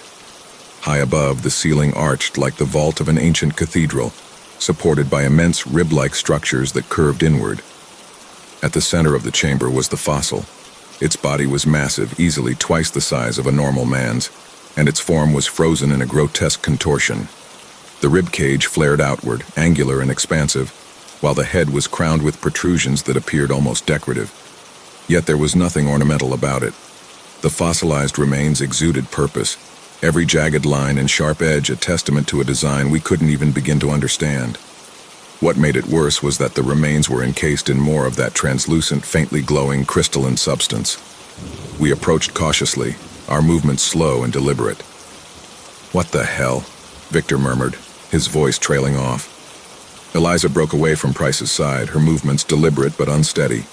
She moved closer to the fossil, her flashlight beam dancing over its surface. "It's the same as the others," she whispered. "But more." "More what?" I asked. "More advanced," she said, crouching beside the crystalline casing. "More deliberate. Look at the structure of the bones, the density, the patterns. This wasn't just a being, it was—" She trailed off, searching for a word that seemed just out of reach. "Perfect," Tessa said softly. Eliza leaned in closer, her breath fogging the crystalline surface. The faint glow reflected in her eyes as if it were drawing her in. "This is what they really looked like," she said softly, her voice filled with an almost childlike wonder. "This is who built the city." Price's knuckles whitened around his weapon. "It doesn't matter. We need to leave," he said, his voice clipped. Eliza turned to face him, her eyes resolute. "We can't," she said simply. "Don't you get it? This is what the city was protecting. This is what it was leading us to." "It's leading us into a trap," Price replied coldly. His weapon shifted slightly in her direction, though his finger remained off the trigger. "Whatever this is, it's not meant for us." "No," Eliza said, shaking her head. "It's showing us exactly what we were meant to see. This is the key to everything, the origin, the purpose. This isn't just a fossil, it's a time capsule." "For what?" Victor asked, his voice mumbled. "For survival," Eliza said. Eliza's words hung in the air, filling the chamber. "For survival," she repeated, her voice filled with silent awe. Her hand hovered inches from the crystalline casing as if she expected it to respond, to acknowledge her. The rest of us stood motionless, frozen by a combination of fear, unease, and something else, a pull. The fossil felt alive, not in a biological sense, but in something even greater, its gravity. That much was undeniable. Price stepped forward, his boots crunching against the ground. His jaw tightened as he took in the scene before him. "That's nice, but we're done here," he said, his tone brooking no argument. "We're not touching that thing. We're not learning its secrets, and we're sure as hell not sticking around to find out what happens next." So Eliza stepped back. Eliza didn't move. Her eyes remained locked on the fossil, the faint glow illuminating her face in a way that made her features seem sharper, more angular. "You don't understand," she said softly. "We're connected to it, can't you feel it?" "Eliza," I said, trying to keep my voice calm. "Price is right, we need to go. Whatever this is, whatever it wants, it's not safe." "Safe?" she repeated, her lips curving into a faint, unsettling smile.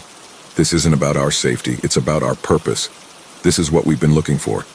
What we've been missing. It's us. Her words chilled me more than the fossil itself. There was no doubt in her voice, no hesitation. She wasn't speaking to convince us, she was stating a fact. Eliza, Price said, his voice sharp and commanding. Back away, now. But she didn't move. Instead, she raised her hand again, her fingertips brushing against the crystalline casing. The hum returned. It started faintly, barely audible, but it grew quickly, reverberating through the chamber like a low, resonant tide. The crystalline casing began to glow more brightly, the light spreading outward through the branching filaments that extended from its base. My hands felt clammy again, the skin under my gloves prickling with a sensation that was both familiar and foreign. "What the hell is it doing?" Victor asked. The fossil itself began to shift within the clear rock, slow, subtle movements that shouldn't have been possible. "Jesus Christ," Victor whispered, stumbling back. The ribcage of the fossil expanded slightly as if inhaling, and the thorned protrusions on its skull pulsed faintly. The crystalline casing surrounding it cracked, hairline fractures spidering outward with a sound like splintering ice. "Move!" I shouted, but no one did. We couldn't. The broken crevices widened, and the fossilized figure inside began to writhe. Its movements were jerky, unnatural, as though it were struggling to free itself from the eons of petrification that had held it in place. Price raised his weapon, his hands shaking. "I'll shoot." "Don't," Eliza said, stepping between him and the fossil. "You'll make it worse." "How could it get worse?" Malcolm snapped, his voice cracking. "We're already—" The casing shattered. The sound was deafening like a thunderclap, and shards of crystalline material exploded outward. We ducked, shielding ourselves as the fragments clattered to the floor. When I looked up, the fossil was standing. It was no longer made from stone. The being before us was flesh and blood. Its elongated limbs moved with a grotesque fluidity, the joints bending in ways that defied anatomy. The ribcage flared outward, the riveted, fluted edges stretching and retracting like the gills of some alien deep-sea creature. The hum in the room rose in pitch, becoming almost unbearably high, and I realized with a sickening lurch that the sound was coming from the figure itself. The awful, whistling hum was breathing. Eliza stepped forward. "It's beautiful," she whispered. "Stay back." Price roared, but she ignored him. The figure moved towards her, its movements flitting. It raised one of its elongated hands towards Eliza, its angular and pointed fingers extending outward like twisted branches. "It's so much," she whispered, her voice layered with something deeper, something not her own. "They're showing me." "Showing you what?" I demanded. "Everything," she said, her lips twitching into a smile. "What they were, what we are." Ward reached out with trembling hands, her fingers brushing the pocketed surface of the figure's outstretched appendage. The moment she made contact, her body convulsed violently, her back arching as if she'd been struck by lightning. Her hand twitched, and I saw it. Her skin was rippling, the pores on her arms widening into strange, spiral-like patterns that glistened faintly under the chamber's light. It wasn't just her hand. The transformation was spreading up her arm, the flesh beneath shifting and reshaping itself in ways that defiled everything we knew about our biology. Within seconds, she collapsed to the floor, motionless. The fossil shifted its attention again, this time with more purpose. Its head turned toward us, the protrusions on its crown shifting like antennae. The whistle of its breathing became a low, guttural sound, almost like a voice, but without words. It wasn't speaking. It was singing a deep, foreign melody that wormed its way into my thoughts, reshaping them in ways that belied my understanding. I felt a sharp pain in my hand and looked down. My skin was moving again, the pores widening, the surface rippling like liquid. I flexed my fingers, and the movement sent a wave of nausea through me. I could hear the motion of my own body in ways I couldn't comprehend. "What's happening to us?" Victor muttered, staring at his own arm. His elbow twisted and bent in the wrong direction with an audible pop, but he didn't seem to feel any pain. "It's changing us," Tessa said, her voice shaking. "It's restoring us." "To what?" I demanded, though deep down I already knew the answer. I looked up just in time to witness Eliza's eyes flutter open, and for a moment they looked normal. But that moment quickly faded when they shifted over. Her pupils had dilated and contracted without due cause. It was as if they were trying to focus on something just beyond the edge of our existence, beyond us.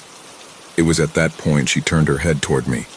I watched as her pupils split open and revealed a second iris beginning to peek through. "We need to leave," Price said, his voice hard. "How?" Malcolm asked, his voice breaking. His arms were now visibly distorted, the flesh bulging unnaturally beneath his sleeves. Price raised his weapon, pointing it at the figure. "No!" Eliza shouted. She stood up and stumbled between Price and the living fossil, her movements unnatural, her body twisting as the transformation had reached deep inside her core. "You don't understand. It's not an enemy. It's us." Price didn't hesitate. He fired. The gunshot echoed through the chamber, deafening in the enclosed space. The bullet struck the fossil's ribcage, splintering the porous surface but doing little else. The figure turned toward Price as if his act of aggression had compelled something within it. The being raised its hand towards us, its elongated fingers twitching in a rhythmic, almost dance-like pattern. The hum in the chamber deepened. Shapes began to form in the air around us, intricate geometric patterns that flickered like static. I clutched my head as a sharp pain lanced through my skull. Images flooded my mind. Landscapes of impossible configurations, endless cities stretching into infinity, and figures, dozens of them, moving in synchronized, choreographed gestures. I stumbled, falling to my knees. The visions were relentless, each one more vivid and incomprehensible than the last. I could feel my body changing, the pores spreading all throughout my form, expanding further, my skin shifting like it no longer belonged to me, bubbling, growing. The being stepped closer and I saw its torso expand slightly, as if drawing in air. Its chest opened, not with a mechanical movement, but like a flower unfurling. Inside was something worse than flesh, a latticework of veins, tendons, and translucent organs, pulsing with a sickly yellow light. Its movements began making sense to me, forming words through its very gesticulations directly into my mind. I couldn't look away, I was transfixed on it. The light in its chest grew into my eyes until it consumed my vision. For a moment, there was nothing around me, just an endless expanse of white, stretching in all directions. And then the visions returned, stronger, clearer. I saw the city as it once was, alive and pulsating, its structures flowing and shifting as a united coalition of living organisms. I saw the beings who had built it, their bodies fluid and ever-changing, their movements synchronized in a dance that defied language itself. And then I saw their end, a living darkness, vast and consuming, spreading throughout the city like a plague. The beings fought it, their bodies twisting and contorting in ways that exuded their own fear. But it was futile. Their city was dying, and they had no choice but to preserve what they could. They cultivated their DNA and spread it across the world before encasing themselves in stone and crystal, waiting for a time when the darkness would pass. Neanderthals, Denisovans, Homo sapiens, we were their hope, we were their repository. When the visions faded, I was on my knees, gasping for breath. The chamber was silent again, the hum gone, as was the being, though Eliza was now standing where it had been, her back to us. "Eliza?" I called out, my voice barely my own. She turned, her movements fluid and surreal, as if her bones acted independently from her own muscle. Her face, if it could still be called that, was a culmination of her former self and something utterly foreign. The patterns on her skin spiraled outward, riveted and fractal like countless open pulsating sores. Her eyes, now innumerable, were scattered throughout the entirety of her face, each one focused on me. "Eliza?" I said, my voice broken. Her lips twisted into a final smile that didn't reach her misshapen features. "It's fantastic, isn't it? This is what we were meant for. This is what we are," she rasped, her voice layered with infinitely frayed vocal strums. "We're not anything like that," Victor shouted, his voice cracking. He was hunched over, one arm cradled against his chest. His elbow had fully bent backward, the joint bulging terribly beneath his skin. Eliza's smile expanded across her jawline, her teeth now sharp and uneven, shifting and reforming, as though they were being remade from the inside out. "You will be." The chamber convulsed violently as a new resonating noise erupted from the walls. I fell to my knees as the floor beneath us buckled. Cracks raced through the fossilized surface, and a foul organic stench wafted up from the fissures, thick and choking. I gagged, the air clinging to my throat like oil. Pulsating biological material shimmered under each of the cracks as the city itself began breathing. "We need to leave, now," Price yelled, dragging Tessa to her feet. Victor screamed, and I turned to see his body contorting abhorrently. His spine arched, the vertebrae jutting out sharply against his shirt as if they were trying to escape his skin. His fingers elongated, the nails splitting and curling backward as new jagged growths pushed through. "Oh God," he gasped, his voice wet and choking. He clawed at his throat and I saw his neck ripple, the muscles shifting and bulging as though something inside was trying to tear its way out. "Victor!" Tessa cried, reaching for him. "Leave him!" Price snapped, yanking her back. Victor's body convulsed one final time before collapsing into a twitching heap. His breathing was shallow, his chest rising and falling unevenly. The honeycombed patterns we'd seen on Eliza were spreading across his skin, the flesh rippling and bubbling. "We can't leave him," Tessa shouted, tears streaming down her face. "He's already gone," Price said, his voice harsh. The chamber groaned again, the walls shuddering violently as pieces of the fossilized structure began to break away. Large fragments crashed to the ground, sending up plumes of dust and debris. The city's breath had become a roar. "We're leaving," Price shouted, grabbing me and Tessa by the arm. Malcolm stumbled behind him as we fled toward the nearest corridor, the sounds of the collapsing chamber echoing behind us.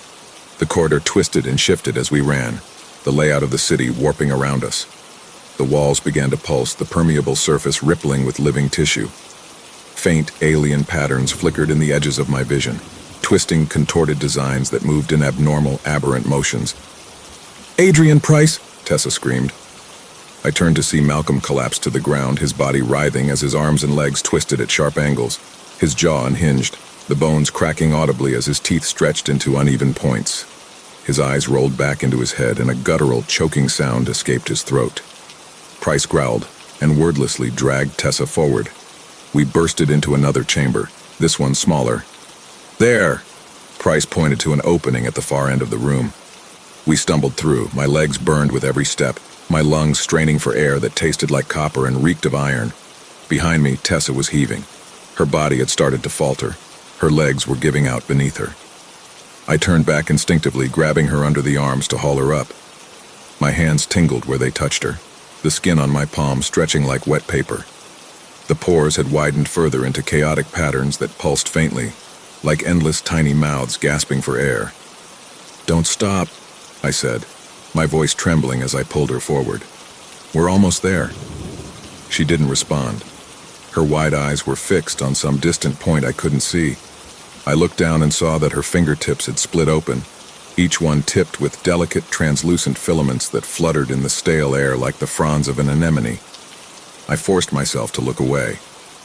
It wasn't long after that we saw our salvation. The floodlights near the elevator shaft illuminated our path, a faint promise of survival etched into the dim light of the corridor's end. We followed that guiding light directly into the elevator room. The cage sat in the center, its grated doors hanging open like a toothless maw. "Get in!" Price shouted, his flashlight beam dancing wildly across the room as he ran forward. The three of us stumbled into the elevator, Price slamming the gate shut behind us. He grabbed the lever and yanked it down hard. For a moment, nothing happened, and I felt my stomach twist. Then, with a lurch that nearly knocked us off our feet, the cage began to ascend. The roar of the city below us deepened, resonating through the metal frame of our frail haven. I clung to the railing, my new hands leaving faint smudges of something viscous on the metal. "We're going too slow," Tessa whispered. Price didn't respond. His jaw was clenched, his knuckles white as he gripped the lever. The elevator groaned under the strain, the cables above us creaking ominously. A deafening cacophony of noise erupted from below, and I turned to see the shaft collapsing under us, the walls folding inward like the crushing fist of some ancient, unseen colossus. The city was consuming itself for a purpose unknown, altering what it had been and closing the chapter we had so foolishly reopened. A wave of dust and debris climbed up the shaft with terrifying speed as the crevice under us fluctuated. "Hold on," Price shouted. The elevator jolted violently as the cables strained, the motor above us whining in protest. Dust and fragments of rock rained down, and I shielded my head. The elevator surged upward, faster now, as though the city itself were hurling us away, rejecting us like a foreign body. Then, with a final shuddering jolt, we broke free. The elevator ground to a halt at the surface with a shriek of tortured metal, jolting violently before the cage doors groaned open. We stumbled out. Above us, the night sky stretched vast and indifferent, the stars glittering like distant, unfeeling eyes. The military outpost stood a short distance away, its harsh floodlights cutting through the darkness like spears of piercing light. I remember collapsing onto the dew-covered ground. My hands sank into the dirt, and for a moment, I was struck by the cold dampness that seared into my palms. The pores seemed to drink in the dampness. It wasn't like touching soil anymore. It was like my body was trying to fuse with it. "Get up," Price rasped. He reached for Tessa, pulling her to her feet. Her filamented fingers twitched uncontrollably, each movement sharp and spastic. I forced myself upright, my legs trembling with every step as we began the agonizing trek toward the outpost. In the harsh glare of the floodlights ahead, I saw shadows moving, figures emerging from the main building. They moved with precision, their weapons raised and aimed squarely at us. "Don't come any closer," one of them shouted, his voice edged. The beam of a flashlight cut across us, and I saw the horror reflected in their eyes. They weren't just afraid of us, they were recoiling. Price began, but he stopped mid-sentence, clutching his stomach with a low groan. He fell to his knees, his head bowing as his shoulders convulsed. His fingers clawed at his chest. "Price!" I shouted, rushing to his side, but he raised a trembling hand to stop me. "Stay back," he choked out, his voice thick with pain. I hesitated, helpless as his body began to convulse. The permeable patterns on his skin darkened, spreading rapidly across his chest and limbs like a malignant tide. His ribs shifted beneath his skin, pressing outward in malformed, misshapen shapes. His spine arched sharply, and I heard the sickening crack of bone as his arms elongated. His eyes, once clear and defiant, blackened into dozens of pupil-like specks, the increasing number of dark voids swallowing the light around them. Tessa let out a strangled cry behind me that tore my attention from Price. I turned just in time to see her clutching her face. The filaments at her fingertips were growing longer, thrashing and curling like tiny sentient vines. Her hands clawed at the air as if trying to tear the transformation away, but the act was futile. She collapsed, writhing on the ground, her body convulsing as the transformation overtook her completely. Her legs twisted, the bones audibly snapping and reforming, her torso elongating as honeycomb-like patterns etched themselves across her exposed skin. She wasn't crying anymore. She wasn't screaming. She was changing. And so was I. I wanted to scream. My mind begged for it, clawing desperately at the edges of my sanity, but no sound came. My throat refused to obey, my body frozen in place. It wasn't fear that held me still. It was something worse. My legs refused to move, no longer mine to command. The betrayal wasn't just psychological, it was physical. My own flesh had turned against me. My hands, my arms. The sight was incomprehensible. The pores on my skin had widened, spiraling outward in faint geometric patterns. My fingers trembled, their proportions subtly wrong, elongating in ways that made my joints ache. And my own face felt foreign, tight, stretched, as though it no longer fit the contours of the bones beneath. I tried to steady my breathing, but it hitched and faltered, the air clawing its way down my throat as if it had lost the pathway to my lungs. Around me, chaos had erupted. The soldiers barked orders, their voices sharp and panicked, slicing through the night air. I felt hands on me, rough, calloused, and firm. They grabbed at my arms and shoulders, dragging me forward with force. I didn't resist. I couldn't. "Move! Get him inside!" one of the soldiers yelled. He sounded afraid. I stumbled, barely registering the uneven ground beneath my feet as my vision swam. Behind me, the roar of collapsing earth grew louder. I turned my head just enough to see past my armed escorts. The earth had begun convulsing like a living thing, the ground buckling and folding inward in waves. Chunks of rock and steel disappeared into a rapidly growing maw being swallowed whole. I write this from an undisclosed government facility, far removed from the Appalachian wilderness where it all began. The Homo Eternum, as I've come to call them, aren't just a myth. They are real, our forebears, the architects of a world not fully our own. Though they weren't merely our ancestors, they were something greater, something beyond us in every way that matters. And now, through us, I believe they are returning. The changes in my body are undeniable proof, as are the changes in Tessa and Price and every soldier and soul who touched us. The spiraling patterns on my skin are no longer inert blemishes. They move, pulse, and shift, alive in ways flesh and bone should never be. My senses have sharpened, my thoughts have become clearer, but they are no longer wholly my own. Their whispers, faint and insistent, thread through the fabric of my consciousness. The fragments of their being, Scattered echoes seeded into us across the millennia are awakening. The Homo eternum are reclaiming their genetics, their mastery of the organic, their profound intelligence, their terrible elegance. It was never lost. It has always been sleeping, buried beneath the layers of who we thought we were, waiting for the right moment to rise again. And yet, that is not what we should fear. The beings who built that city, who wielded dominion over flesh, time, and space, who could twist the very fabric of existence to their will, these beings, as vast and incomprehensible as they were afraid. The city wasn't simply a monument or a relic. It was a tomb, a refuge, a desperate shelter. They were not undone by arrogance or by the natural decay of their civilization. They were running. Something found them.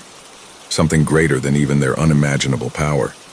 In the visions the city forced into my mind, I saw flickering glimpses of it, an entity so vast, so alien, that even the Homo eternum's brilliance was no match for it. Their cities fell, their brilliance shattered like glass. The Homo eternum scattered, casting fragments of themselves, of their knowledge, of their hope, outward like seeds, hoping that some part of them might endure. That hope is in us. But this transformation isn't a gift, it's a summons. They are taking back what was always theirs, and in doing so they are preparing. Preparing for what, I don't know. Perhaps to rebuild, perhaps to confront the thing that shattered them. I should feel awe at being chosen as a vessel, as a part of their resurrection. And yet, all I feel is dread. Their fear lingers in the corners of my restored mind like an unhealed wound. It festers, raw and omnipresent, whispering truths I don't want to hear. Whatever chased them through the endless corridors of time, whatever consumed their great civilization, is still out there, waiting, watching. The Homo eternum won't save us.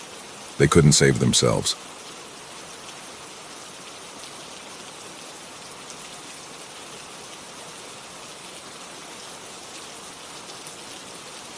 Hey, I need to share what happened to me last night. I can't stop thinking about it and I don't know what to do. So, I've been on a solo road trip for the past week, just trying to clear my head after a messy breakup. Yesterday, I'd been driving for hours and it started pouring rain, like the kind where you can't see anything in front of you.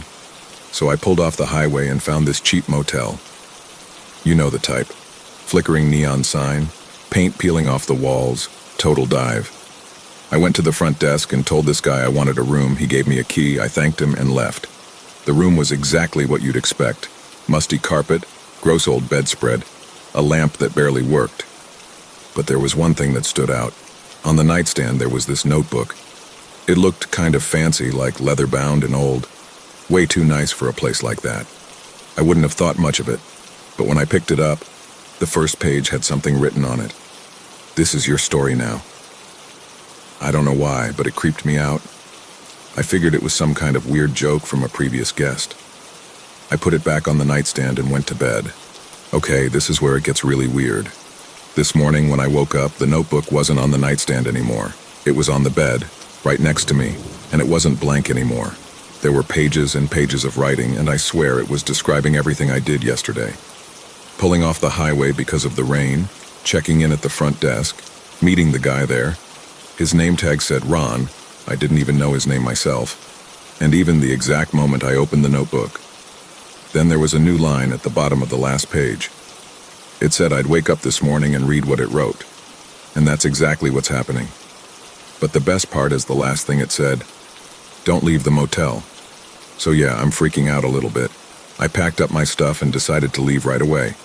I threw the notebook in my bag and went out to my car. But when I tried to start it, nothing happened. Not even a click. I went back to the front desk to ask for help, and Ron just shrugged. He said something like, "Your car was working fine yesterday, wasn't it?" Then he said it wasn't his problem. I tried calling a tow truck, but I don't have any service out here. I ended up going back to my room to figure out what to do, and guess what? The notebook was back on the nightstand. Not in my bag, on the nightstand. It was open to a new page. It said, "You can't leave." Last night I couldn't sleep. I started hearing noises outside my door like footsteps. At first I thought it was just another guest, but then it sounded like they were pacing back and forth. I looked out the window, but the parking lot was empty. Then I heard knocking.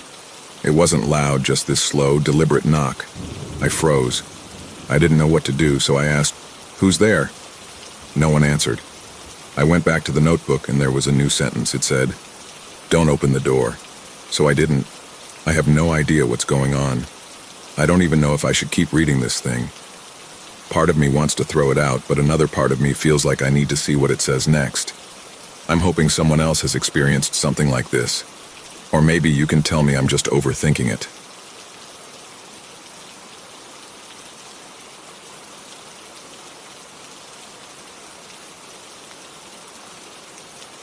When my father died, he left me his box.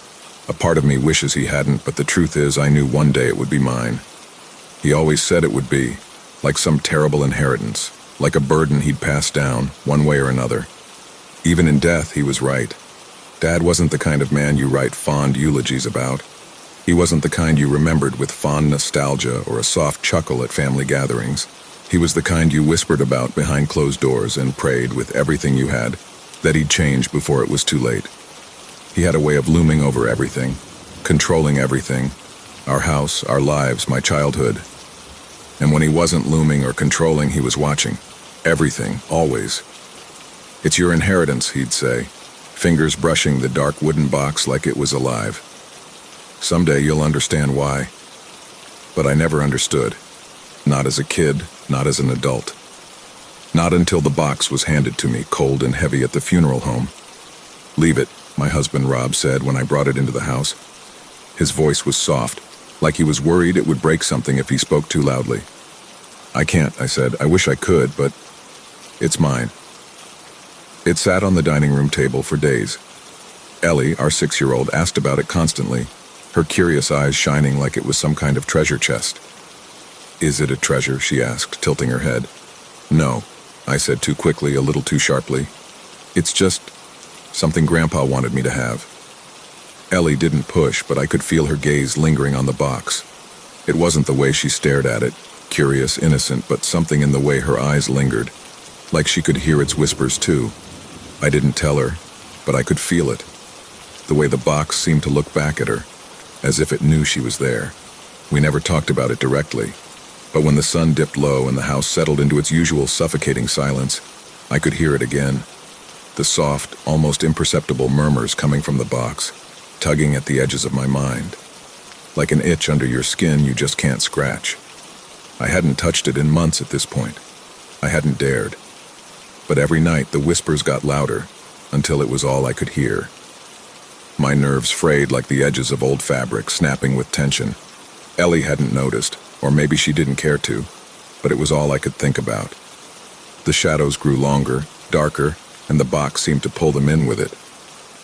I started waking up to the smell of old wood, like something decaying, and I could swear the air around it grew colder every night.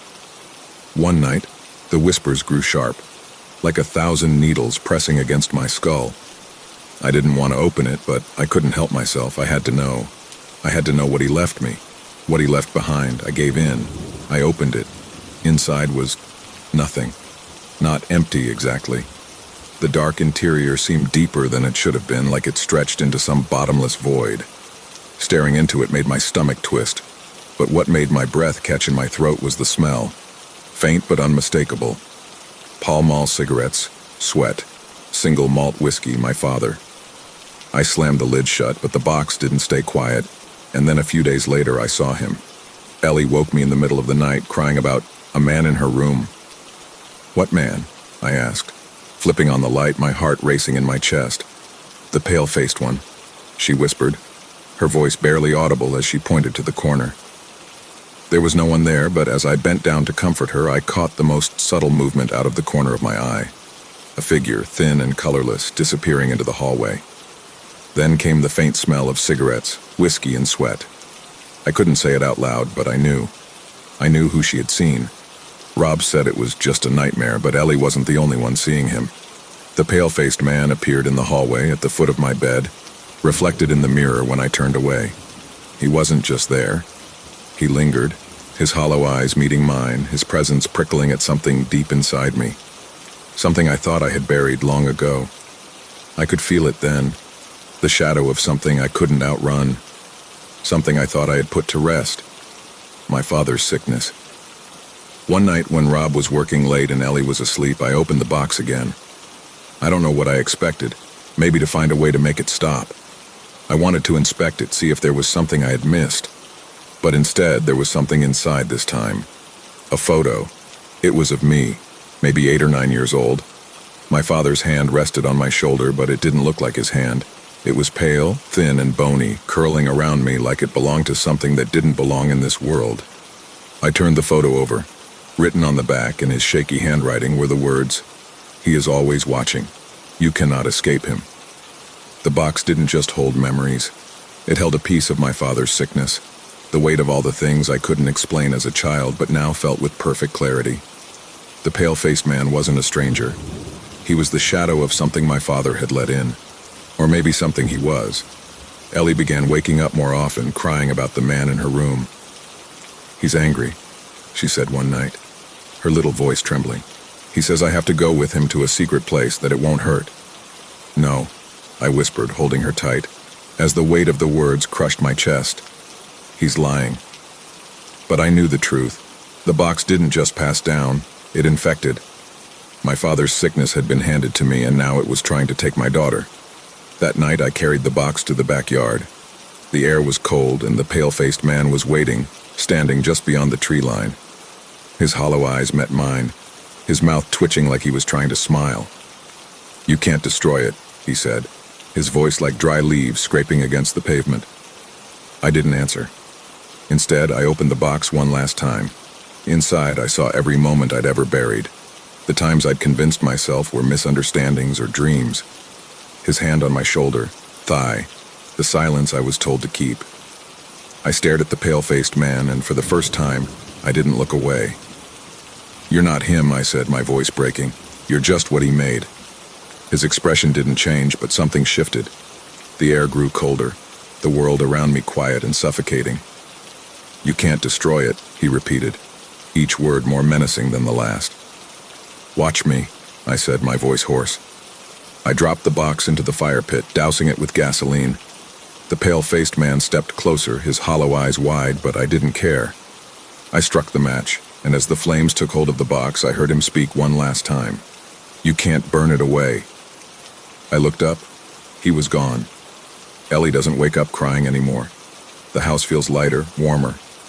But sometimes late at night, I still smell the faint scent of cigarettes and whiskey mixed with sweat. It's fleeting, but enough to remind me. I know the box is gone, but I also know that its shadow will linger forever. My father's secrets didn't die with him, and his sickness isn't something you can just burn away completely. But I'll be damned if I ever let it touch her.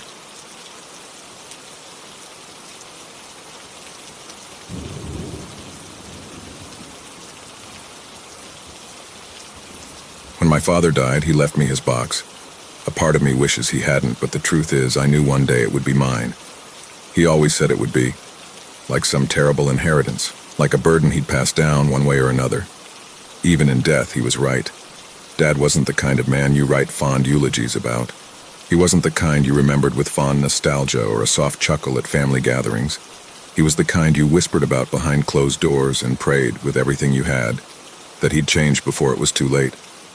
He had a way of looming over everything, controlling everything, our house, our lives, my childhood. And when he wasn't looming or controlling, he was watching. Everything. Always. "It's your inheritance," he'd say, fingers brushing the dark wooden box like it was alive. "Someday you'll understand why." But I never understood. Not as a kid, not as an adult. Not until the box was handed to me, cold and heavy, at the funeral home. "Leave it," my husband Rob said when I brought it into the house. His voice was soft, like he was worried it would break something if he spoke too loudly. "I can't," I said. "I wish I could, but it's mine." It sat on the dining room table for days. Ellie, our 6-year-old, asked about it constantly, her curious eyes shining like it was some kind of treasure chest. "Is it a treasure?" she asked, tilting her head. "No," I said too quickly, a little too sharply. "It's just something Grandpa wanted me to have." Ellie didn't push, but I could feel her gaze lingering on the box. It wasn't the way she stared at it, curious, innocent, but something in the way her eyes lingered, like she could hear its whispers too. I didn't tell her, but I could feel it. The way the box seemed to look back at her, as if it knew she was there. We never talked about it directly, but when the sun dipped low and the house settled into its usual suffocating silence, I could hear it again, the soft, almost imperceptible murmurs coming from the box, tugging at the edges of my mind. Like an itch under your skin you just can't scratch. I hadn't touched it in months at this point. I hadn't dared. But every night the whispers got louder until it was all I could hear. My nerves frayed like the edges of old fabric, snapping with tension. Ellie hadn't noticed, or maybe she didn't care to, but it was all I could think about. The shadows grew longer, darker, and the box seemed to pull them in with it. I started waking up to the smell of old wood, like something decaying, and I could swear the air around it grew colder every night. One night, the whispers grew sharp, like 1,000 needles pressing against my skull. I didn't want to open it, but I couldn't help myself. I had to know. I had to know what he left me, what he left behind. I gave in. I opened it. Inside was nothing. Not empty, exactly. The dark interior seemed deeper than it should have been, like it stretched into some bottomless void. Staring into it made my stomach twist, but what made my breath catch in my throat was the smell. Faint but unmistakable. Pall Mall cigarettes, sweat, single malt whiskey, my father. I slammed the lid shut, but the box didn't stay quiet. And then a few days later, I saw him. Ellie woke me in the middle of the night crying about a man in her room. What man? I asked, flipping on the light, my heart racing in my chest. The pale-faced one, she whispered, her voice barely audible as she pointed to the corner. There was no one there, but as I bent down to comfort her, I caught the most subtle movement out of the corner of my eye. A figure, thin and colorless, disappearing into the hallway. Then came the faint smell of cigarettes, whiskey, and sweat. I couldn't say it out loud, but I knew. I knew who she had seen. Rob said it was just a nightmare, but Ellie wasn't the only one seeing him. The pale-faced man appeared in the hallway at the foot of my bed, reflected in the mirror when I turned away. He wasn't just there. He lingered, his hollow eyes meeting mine, his presence prickling at something deep inside me. Something I thought I had buried long ago. I could feel it then, the shadow of something I couldn't outrun, something I thought I had put to rest. My father's sickness. One night, when Rob was working late and Ellie was asleep, I opened the box again. I don't know what I expected, maybe to find a way to make it stop. I wanted to inspect it, see if there was something I had missed. But instead, there was something inside this time. A photo. It was of me, maybe 8 or 9 years old.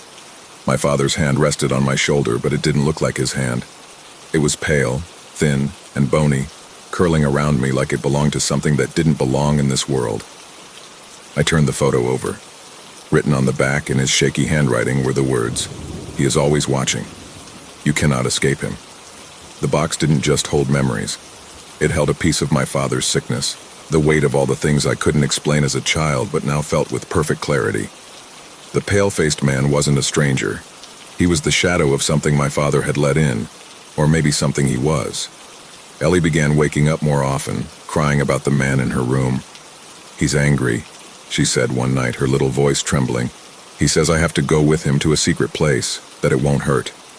"No," I whispered, holding her tight, as the weight of the words crushed my chest. "He's lying." But I knew the truth. The box didn't just pass down.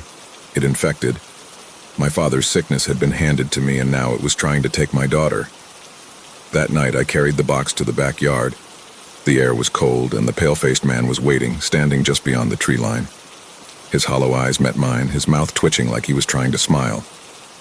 "You can't destroy it," he said, his voice like dry leaves scraping against the pavement. I didn't answer. Instead, I opened the box one last time. Inside, I saw every moment I'd ever buried. The times I'd convinced myself were misunderstandings or dreams. His hand on my shoulder, thigh. The silence I was told to keep. I stared at the pale-faced man, and for the first time I didn't look away. "You're not him," I said, my voice breaking. "You're just what he made." His expression didn't change, but something shifted. The air grew colder, the world around me quiet and suffocating. "You can't destroy it," he repeated, each word more menacing than the last. "Watch me," I said, my voice hoarse. I dropped the box into the fire pit, dousing it with gasoline. The pale-faced man stepped closer, his hollow eyes wide, but I didn't care. I struck the match, and as the flames took hold of the box, I heard him speak one last time. "You can't burn it away." I looked up. He was gone. Ellie doesn't wake up crying anymore. The house feels lighter, warmer. But sometimes, late at night, I still smell the faint scent of cigarettes and whiskey mixed with sweat.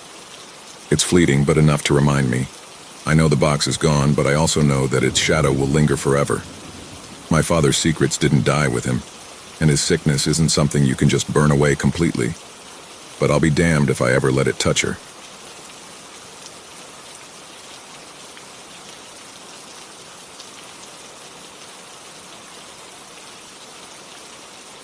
When my sister Lisa died 2 years ago, our family changed forever. We weren't perfect before, who is?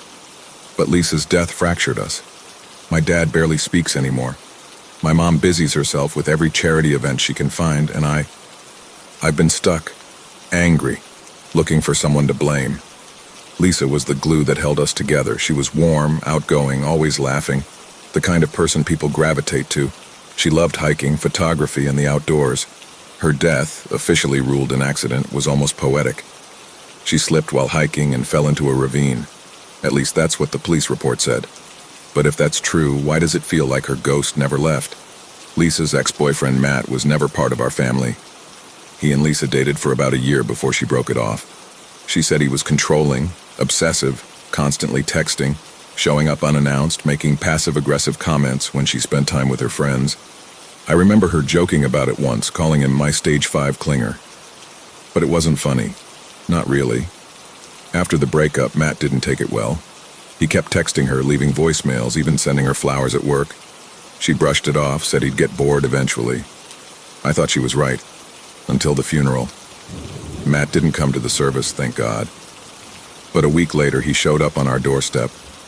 It was a rainy Thursday.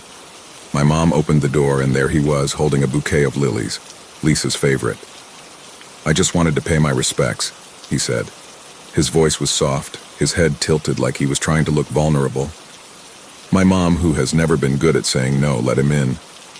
Matt sat on our couch talking about Lisa as if he knew her better than we did. He described her laugh, her smile, the way she always ordered pancakes with extra syrup. My dad stayed silent, his jaw tight. When Matt finally left, I asked my mom why she let him in. "He's grieving too," she said. But I couldn't shake the feeling that Matt wasn't grieving. He was lurking. Over the next few months, Matt kept appearing. He showed up at family barbecues, holiday dinners, even my dad's birthday party. Always uninvited, always with some excuse. "Your mom said it was okay," he'd claim. Or, "I thought Lisa would have wanted me here." My parents, blinded by their own grief, let it slide. "He's harmless," my mom said. "He just misses her." But it wasn't harmless. Not when he started asking questions. Last Christmas, Matt cornered me in the kitchen. "She was different with me, you know," he said, leaning against the counter. I stiffened. What's that supposed to mean? He smiled, that thin, unsettling smile I'd seen so many times. "She told me things she wouldn't tell anyone else." "Like what?" His smile widened. "Like how she wasn't scared to die." That night I went through Lisa's journals. She was the type to write everything down. Her thoughts, her plans, even little grocery lists. Most of it was normal Lisa stuff, song lyrics, doodles, random observations. But then I found the entry. "I think Matt's been following me. He won't stop texting. Keeps saying he knows something I don't. I'm starting to feel like I can't shake him." I showed it to my mom, expecting her to finally see reason. But she waved it off. "Lisa was dramatic sometimes," she said. "I'm sure it's nothing." A few days later, I saw Matt's car parked down the street. It wasn't the first time. I'd noticed it before, idling near the corner, but I convinced myself it was a coincidence. This time, though, I knew. He wasn't watching our family. He was watching me. Last week was my dad's birthday.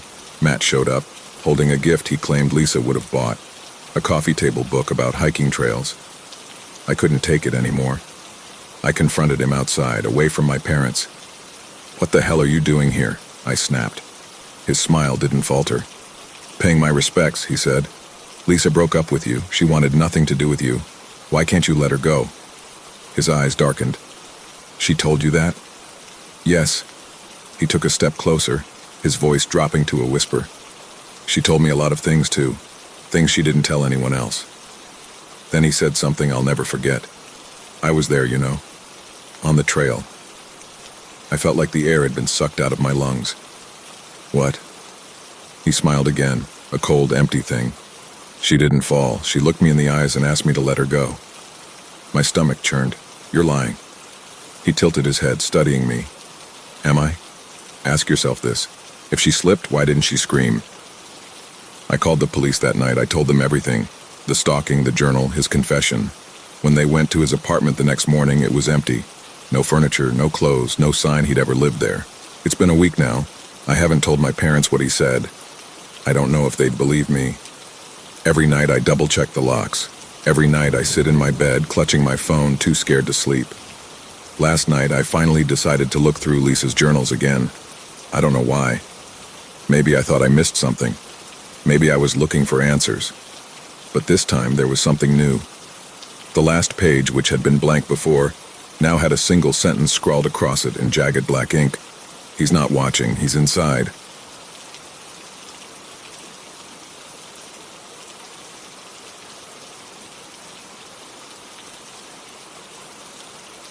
The scream tore through the forest, raw and jagged, cutting through the suffocating stillness like a knife.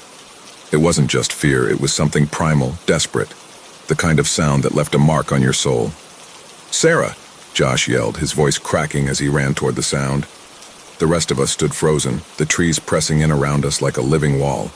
I wanted to call out, to tell him to stop, but my throat felt locked, the words trapped behind a rising tide of panic. My eyes darted toward Nate, hoping for some kind of plan, but he was pale and trembling, his hand clutching the knife he'd pulled from his pack. Then we heard it again. "Help me!" The voice was faint, fractured, but unmistakably Sarah's. It came from somewhere deep in the forest where the shadows swallowed everything. But something was wrong. "That's not her," Nate whispered, his voice barely audible. Josh didn't stop. He disappeared into the dark, the underbrush snapping and crunching in his wake. I took a step forward, every instinct screaming at me to stay put. "Josh, wait!" The forest didn't answer, but something else did. A low, guttural growl rumbled through the trees, followed by a wet, tearing sound that made my stomach turn. And then silence. A heavy, suffocating silence that wrapped around us like a shroud. 3 hours earlier, we hadn't even known the side trail existed. We were laughing, carefree, our biggest concern being whether we'd brought enough water for the loop. The forest felt alive in the way that forests do. Birds chirping, leaves rustling, sunlight filtering through the canopy in golden streams. Josh spotted the trail first. It wasn't really a trail, more like a faint gap between the trees. The undergrowth trampled just enough to suggest that someone or something had passed through recently. "Shortcut," he said, grinning as he gestured toward it. "This'll get us back to the car faster." I hesitated, staring into the shadowy thicket. Something about it felt wrong, though I couldn't explain why. The others didn't share my unease. "Come on," Sarah said, brushing past me with her phone in hand, already snapping pictures of the moss-covered trees. What's the worst that could happen? Looking back, I wish I'd stopped them. I wish I'd turned around and taken the main trail back to safety. But instead I followed, my gut twisting as we stepped into the unknown. It didn't take long for the forest to change. "It'll shave an hour off the loop," Josh said, peering into the shadowy thicket. "Trust me. We're not supposed to leave the main trail," I countered, though my voice lacked conviction. Something about the path felt wrong. It wasn't overgrown exactly, but it didn't look like anyone had used it in a while either. By the time I decided to protest, the others were already moving. Even quiet Nate, who usually sided with me, gave me a shrug and trudged after them. I hesitated, standing there alone, staring into the trees. There was an odd stillness to them, a silence that felt too thick for a forest in late afternoon. But the others were laughing, calling for me, and I didn't want to be the killjoy. The first 20 minutes were uneventful, if slightly eerie. The trees grew denser as we walked, the air cooler. Josh kept trying to convince us we were making good time, though my watch disagreed. "See? Piece of cake," he said, pointing to a clearing up ahead. "We're probably almost—" He stopped mid-sentence. I followed his gaze, frowning. The clearing wasn't a clearing at all. It was a strange depression in the ground. as if something heavy had lain there recently. The grass was flattened in concentric rings with jagged claw-like tears in the earth. Bear, maybe? Nate suggested, but his voice was too light, like he didn't believe it. Josh laughed nervously. Yeah, probably just a bear. We skirted the edge of the depression, none of us willing to step closer. A few minutes later, the forest began to feel wrong. I couldn't put my finger on it at first. The trees all looked the same, their trunks oddly uniform, and the trail, if you could still call it that, seemed to shift subtly underfoot. And then the smell hit us. It was faint at first, a metallic tang that made my stomach churn. Sarah gagged. Ugh, what is that? The smell grew stronger as we pressed on, even though the others pretended not to notice. I could feel it clawing at the back of my throat, thick and coppery, like rust and rotting meat. That's when I heard it, a sharp crack, like a branch snapping somewhere to our left. Did you hear that? I whispered. My voice sounded too loud in the stillness. Josh shook his head. It's probably just an animal. But Sarah grabbed my arm, her fingers digging in. No, that didn't sound right, she hissed. Her face was pale, her eyes wide. We froze, listening. The silence was oppressive now, pressing in on all sides. Then came another sound, closer this time. A low, guttural noise that sent shivers racing down my spine. It wasn't a growl. It wasn't anything I could recognize. Let's keep moving, Nate said, his voice trembling. We picked up the pace, but the sounds didn't stop. Branches rustled, twigs snapped. Whatever was out there, it was following us. I glanced over my shoulder, my heart hammering. For a split second, I thought I saw movement. Something tall and thin weaving between the trees. But when I blinked, it was gone. Josh, I said, my voice cracking. Are we even going the right way? I think so, he muttered, but the confidence was gone. We stumbled into another clearing, this one worse than the first. The ground was littered with bones. Animal, I told myself, though some looked worryingly large. In the center of the clearing was something else, a tattered piece of fabric stained dark and half buried in the dirt. Sarah screamed. Before I could stop her, she bolted back into the trees. Wait, I shouted, but she was already gone.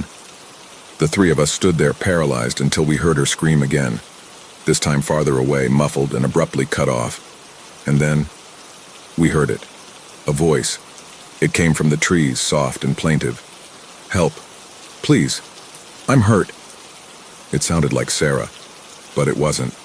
Josh didn't wait. He took off after the voice, crashing through the underbrush like a wild animal. Josh, stop, I yelled, but he didn't even glance back. Nate and I hesitated for a moment, staring at each other with wide eyes before the silence swallowed us whole again. We couldn't just leave him, or Sarah. My legs moved before my brain caught up, dragging me forward into the dense, suffocating forest. Nate followed close behind, his breath coming in shallow gasps. That didn't sound right, he whispered as we ran, his words tumbling out like they were choking him. That wasn't her. I didn't want to admit he might be right. The voice came again, weaker now, quivering. Please, help me. It sounded exactly like Sarah, but there was something off about it, like a recording played on a warped tape. The pitch wavered just slightly, too high, too low, stretching and compressing in ways a human voice shouldn't. Josh's frantic calls overlapped with it. Sarah, where are you? Keep talking, we're coming. He was ahead of us, his figure barely visible through the thick trees, moving faster than seemed possible. The forest felt wrong, even more so now, as if the trees were leaning in closer, their skeletal branches reaching for us. The trail we'd been on was gone, replaced by uneven ground littered with rocks and gnarled roots that caught at our feet. Then we saw him. Josh was standing still in a small clearing, his back to us. The air was different here, heavier, suffocating. A faint mist clung to the ground, curling around his legs like pale, searching fingers. Josh, I called, my voice trembling. He didn't move. Nate grabbed my arm, his grip iron tight. Don't, he whispered. Josh, I called again, louder this time. My voice cracked, echoing unnaturally through the trees. He turned finally, and my stomach plummeted. His face was pale, almost gray, his eyes glassy and wide. His lips moved, but no sound came out at first. Then he whispered, She's here. I followed his gaze and froze. At the edge of the clearing stood Sarah, or something that looked like her. Her clothes were torn, and her hair hung in matted strands over her face. but her posture was wrong, stiff and unnatural, like a puppet on strings. Her head twitched slightly to one side, too fast, and then again, snapping back with a wet crunching sound. "Sarah?" I took a step forward, though every instinct in my body screamed at me to run. "Help me," she said, her voice thin and broken. But her lips didn't move. Josh took a step toward her. "It's okay, we're here," he said, his voice trembling. "No!" Nate barked, pulling me back. "That's not her. Look at her feet." I looked down and felt my blood run cold. Her feet weren't touching the ground. Josh didn't seem to notice or didn't care. He kept moving forward, drawn to her like a moth to a flame. "Josh, stop!" I shouted, but it was too late. She moved suddenly, impossibly fast, closing the distance between them in a single fluid motion. Her head snapped to the side again, and I caught a glimpse of something glinting in the dim light. Teeth, sharp and jagged, far too large for her mouth. Josh screamed. It was a sound I'll never forget, raw and primal, filled with a terror that didn't belong in this world. He stumbled backward, clutching his arm, and we saw the blood, a dark, glistening stream that poured through his fingers. "Run!" Nate yelled, grabbing my hand and yanking me back into the trees. Josh's screams faded behind us, replaced by wet, tearing sounds that turned my stomach. I wanted to look back, but I couldn't. We ran blindly, tripping over roots and crashing through branches, the forest a blur around us. The air felt thicker with every step, each breath a struggle. The smell was back now, stronger than ever, clogging my throat and making my eyes water. And then the voice came again. "Don't leave me." It wasn't Sarah this time. It was Josh. The voice, that thing using Josh's voice, was getting closer. It sounded wounded, pitiful, but still carrying that same warped edge as before. Nate and I didn't slow down. We didn't speak. I think we both knew instinctively that if we stopped, we wouldn't start again. The trees grew darker, more tightly packed, as if the forest itself were trying to funnel us somewhere. The uneven ground clawed at our feet, and Nate tripped, nearly taking me down with him. I hauled him up, both of us breathing hard, and we pressed on until the forest abruptly opened into another clearing. It was wrong, all wrong.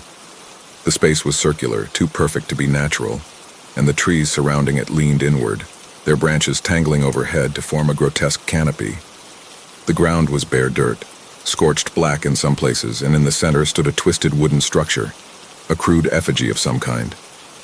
It looked vaguely human but grotesquely stretched, its limbs branching off unnaturally like antlers. But that wasn't the worst part. The air here, it hummed. Not audibly, but in a way that resonated deep in my bones, a sickening vibration that made my teeth ache and my vision blur. I staggered back, grabbing Nate's arm for balance. "Do you feel that?" I whispered, though my voice sounded muffled, as if the clearing had swallowed the sound. Nate nodded, his face pale, his eyes fixed on the effigy. "We need to go," he said, his voice low and urgent. "Now." We turned to leave, but the forest behind us was gone. Or rather, it had changed. The trees were no longer the tall, straight pines we'd been running through. These were older, gnarled things, their trunks impossibly thick and their branches twisted into unnatural shapes. The path we'd come from had disappeared, replaced by dense thickets that seemed to shift and writhe when I wasn't looking directly at them. Nate took a shaky step forward, but I grabbed his arm. "Wait," I whispered. That's when I saw it. Between the trees, just at the edge of the clearing, something was watching us. It was barely visible, a shadow darker than the surrounding darkness, but its eyes burned like embers, glowing faintly in the dim light. They didn't blink. I squeezed Nate's arm, my nails digging into his skin. "Do you see?" "Yeah," he cut me off, his voice trembling. "I see it." We both stood frozen, unable to move as the thing shifted slightly, its shape becoming more defined. It was tall, impossibly tall, its limbs unnaturally long and angular. It didn't move like a person. It flowed, its joints bending in ways that made my stomach churn. The humming in the air grew louder, sharper, like it was coming from the creature itself. My vision blurred, and I felt a sudden, intense pressure in my head, like my skull was being squeezed. Nate let out a choked sound and stumbled back, clutching his temples. The creature stepped closer, its movements slow and deliberate, and that's when I noticed it. It was holding something, a scrap of fabric, torn and blood-stained. Sarah's jacket. I felt bile rise in my throat, but I couldn't look away. The creature raised its free hand and pointed at us. long, spindly fingers that ended in claws, and the humming stopped. The silence was deafening, and then from deep within the forest we heard it, a low, guttural call like a distorted imitation of a wolf's howl. "Run," Nate whispered, his voice barely audible. We bolted, diving into the twisted forest without any sense of direction. The air was thick and heavy, each breath a struggle, but we didn't stop. The forest seemed alive, branches reaching for us, roots rising to trip us. The howls grew louder, echoing from all sides now, and I realized with dawning horror that they weren't coming from just one creature. There were more. Every shadow seemed to move, every sound twisted into something unnatural. Nate grabbed my hand, pulling me forward as I stumbled over a root, and we burst through another thicket into an open space. This time it wasn't a clearing. It was the edge of a ravine, a sheer drop into blackness that seemed to go on forever. We skidded to a stop, teetering dangerously close to the edge. "Now what?" I gasped, looking frantically for another way out. But the forest was closing in behind us, the howls growing louder, closer. Nate turned to me, his face pale but determined. "We fight it," he said, pulling a hunting knife from his pack. I hadn't even known he had it. "Fight what?" I demanded, panic bubbling over. "We don't even know what it is." He didn't answer. His eyes were fixed on the forest, and that's when I saw them. Dozens of glowing eyes moving through the trees, too many to count. The creatures were closing in, their distorted shapes weaving between the trunks like smoke. And then, from somewhere deep inside me, something shifted. A strange clarity settled over me, cold and sharp. I picked up a heavy branch from the ground, my hands trembling but steady enough to hold it. If this was the end, we weren't going down without a fight. Nate's knuckles were white as he gripped the knife, his breath coming fast and shallow. I held the branch in front of me like it could actually do something against whatever this was. The glowing eyes moved closer, their light reflecting off something slick and wet. The creatures, if you could even call them that, emerged from the shadows, revealing themselves in the dim, unnatural glow of the ravine's edge. They weren't uniform in shape. Some were tall and impossibly thin, their elongated limbs ending in razor-sharp claws. Others were smaller, hunched, their backs bristling with spines that jutted out at grotesque angles. Their skin, or whatever passed for skin, was mottled and raw, as if it had been flayed and poorly stitched back together. Worst of all were their faces, or lack thereof. What should have been features were hollow indentations, smeared shadows, or pulsing masses of flesh. The humming sound returned, louder than ever, vibrating through the ground and into my chest. It wasn't just noise, it was pressure, burrowing into my skull and making my vision warp. My grip on the branch faltered, my arms trembling as if the sound was sapping my strength. Nate took a step forward, raising the knife. His voice was a hoarse whisper.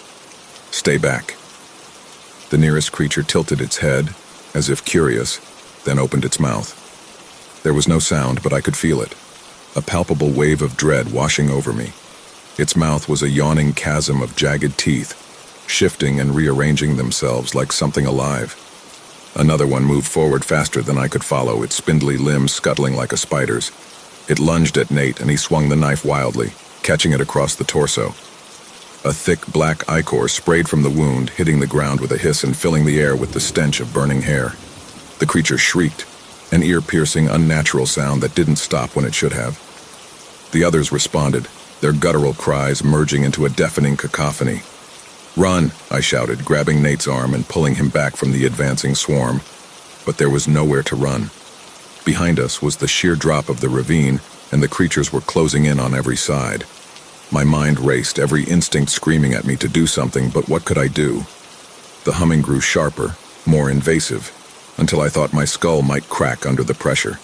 And then, as if responding to some unseen signal, the creatures stopped. Every one of them froze, their heads turning in unison toward the center of the clearing. I followed their gaze, and my stomach dropped. The ground beneath the effigy was shifting. The blackened earth cracked and bulged as something pushed its way to the surface. Long, spindly fingers, no, roots, broke through the soil, writhing like they were alive. The effigy itself began to twist and contort, its wooden limbs splintering as something massive and wrong forced its way out from within. It wasn't just one creature, it was all of them. Dozens of limbs and faces and bodies fused together in a writhing, pulsating mass that defied reason. Eyes blinked open along its surface, too many to count, each one staring directly at us. The air grew colder, the pressure more intense, as if the thing was sucking the life out of the forest itself. The creatures around us began to kneel, their twisted forms bowing toward the abomination in reverence. I wanted to scream, to run, to do anything, but my legs were locked in place, my body paralyzed by the sheer wrongness of what I was seeing. Nate grabbed my arm, his voice barely audible over the sound of the humming and the shifting earth. "We have to jump." "What?" I turned to him, my voice shaking. "Are you insane?" He pointed to the ravine. "It's either that, or this." The thing in the clearing let out a deep, resonant growl that vibrated through my bones. One of its massive, root-like limbs reached toward us, stretching impossibly far. I didn't think. I couldn't. I grabbed Nate's hand, and together we leapt into the darkness. For a moment, there was nothing but the rush of air and the pounding of my heart. Then we hit water, icy, bone-chilling water that knocked the breath from my lungs. The current was strong, dragging us along like rag dolls. I fought to the surface, gasping for air, and caught a glimpse of Nate ahead of me, struggling to keep his head above the water. The ravine walls were high, the trees above a jagged silhouette against the faint light of the moon. The creatures didn't follow. Whatever horror we'd left behind seemed bound to the forest, unwilling or unable to chase us into the depths. We floated for what felt like hours before the current slowed, depositing us onto a rocky shore. I crawled onto the slick stones, coughing and shivering, and collapsed beside Nate. For a long time, neither of us spoke. Finally, he broke the silence. What the hell was that? I shook my head, unable to answer. The memory of the thing in the clearing, the way it moved, the way it looked at us, was burned into my mind. But worse than that was the feeling, the certainty that it wasn't over. We'd escaped the forest, but something told me we hadn't left it behind. Not entirely.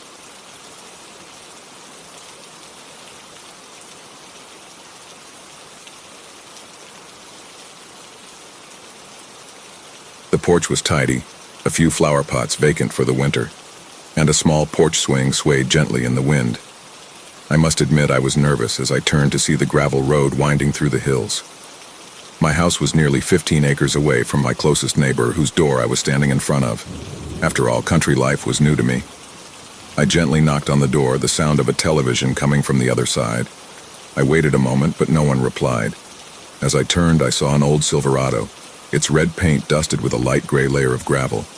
I knocked again and waited patiently, but after a minute I turned and began walking down the stairs. "Can I help you, fella?" I heard behind me as the door creaked open slightly. I turned back around to see a man with graying hair and a mustache peering out from behind horn-rimmed glasses. His eyes were a nearly wooden brown. "Hey there, my name is Jake," I said awkwardly.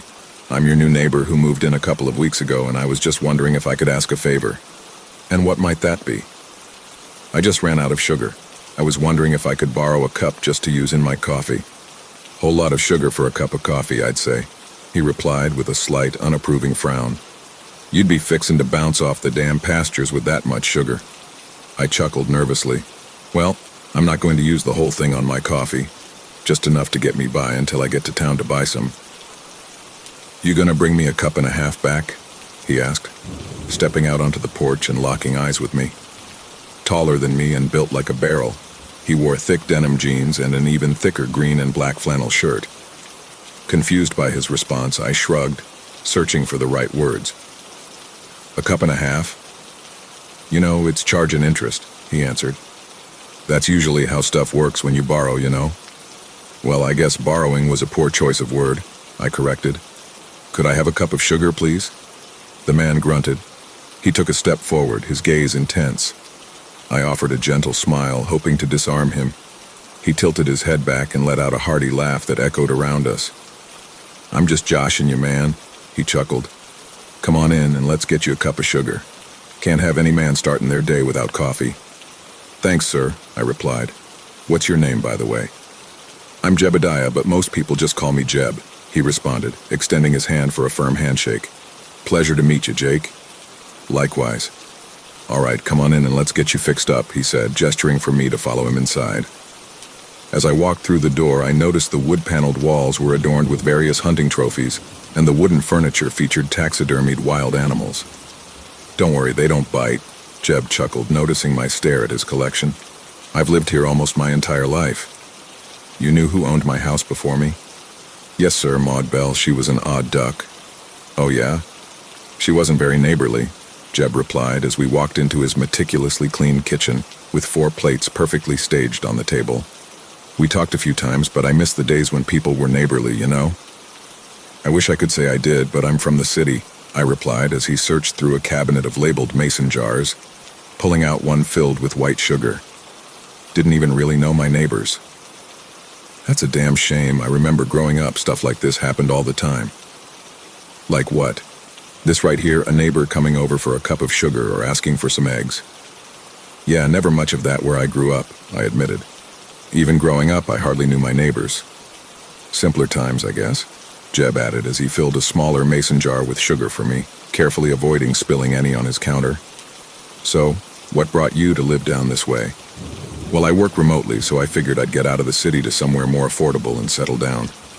"What do you do?" "It project management." "Oh, one of them computer guys," Jeb chortled. "I don't know much about all that fancy tech stuff. I still use an old flip phone." "Nothing wrong with retro sometimes," I said as I looked around Jeb's kitchen and saw a couple of guns sitting next to his back door, a rifle and a shotgun.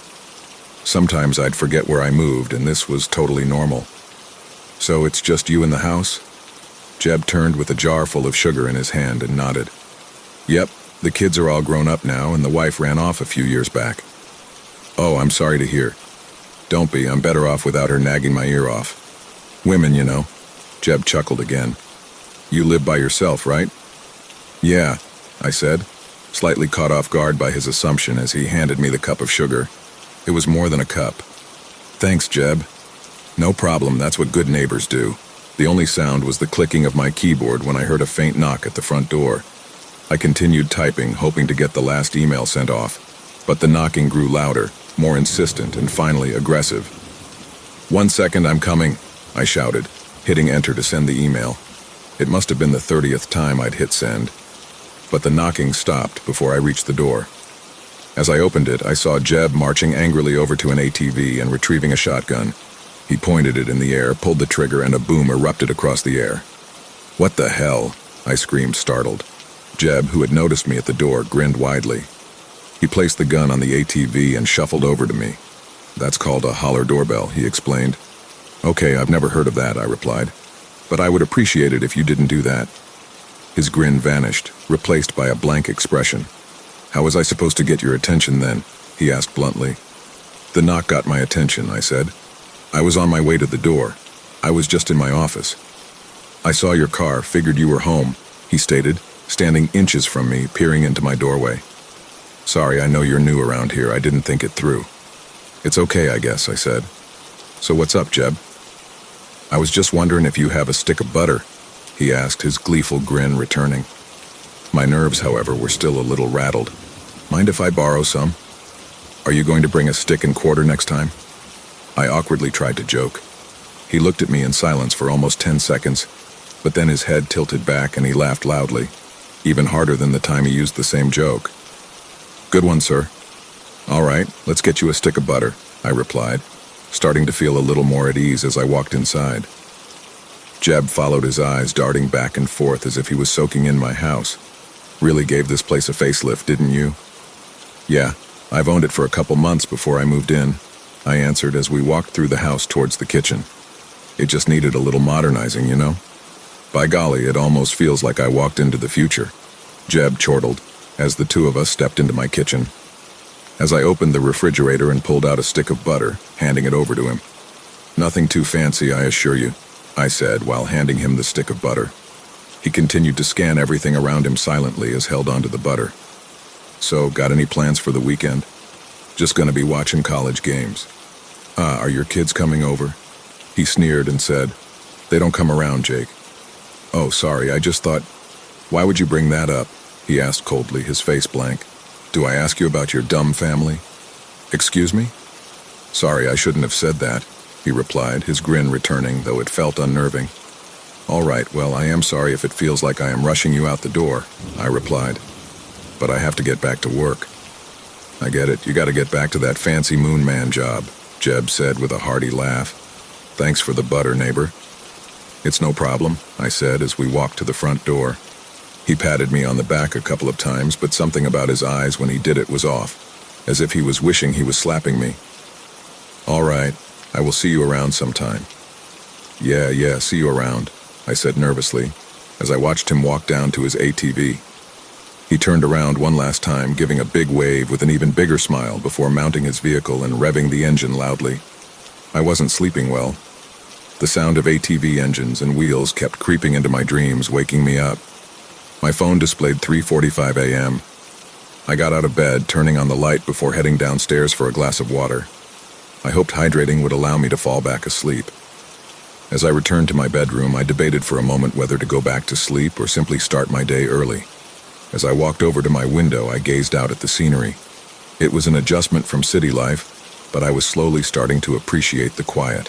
However, that appreciation was brief as I scanned the field and saw something in the distance. There, standing in the pasture, sitting on an ATV and looking directly at my window was Jeb. What the fuck? I quickly turned off my light to feign sleep, but I could hear it. Maybe it wasn't a dream. Could Jeb have been circling my property with his ATV all night? No, that's crazy. But so is sitting in a field at 3:45 a.m. It was a faint but slow rumble in the distance as I stood frozen in the dark bedroom. It inched closer, each second sending a thudding tremor through my chest. Before I knew it, I heard a knock at the door. A few seconds later, another knock, this time heavier and more aggressive. Maybe he'll think I'm asleep? No, I'm an idiot for even thinking that. He's clearly unhinged. I needed to call the cops, but I didn't want him to see me move, so I did the only thing that came to mind. I crawled, the knocking growing angrier and louder, slowly inching on my knees towards my nightstand to reach my phone. Then came the loud bang. I was stiffly on my hands and knees as glass rained down on me. I looked up to see my bedroom window shattered from the shotgun blast. Oh, looks like my late-night doorbell might have been a little off-center, Jeb yelled with his hearty laugh. You blew out my fucking window, I yelled back. So you are awake? Anyone would be awake with an ATV drive-by. Suppose you're right about that, Jeb responded. You think I can grab a beer? No, it's almost 4 in the morning. Well, I was going to do some smoke intakes about 12 hours. I don't fucking care, I screamed. You shot my window out and I am calling the cops. It was silent for a moment, giving me the slight bit of hope that my threat to call the police would make him go away.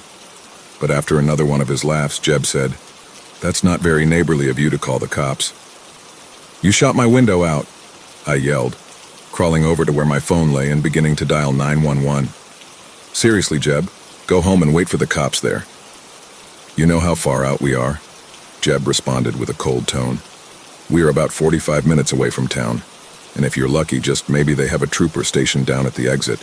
But around this time, he's usually at the Buc-ee's watching YouTube videos and eating jerky.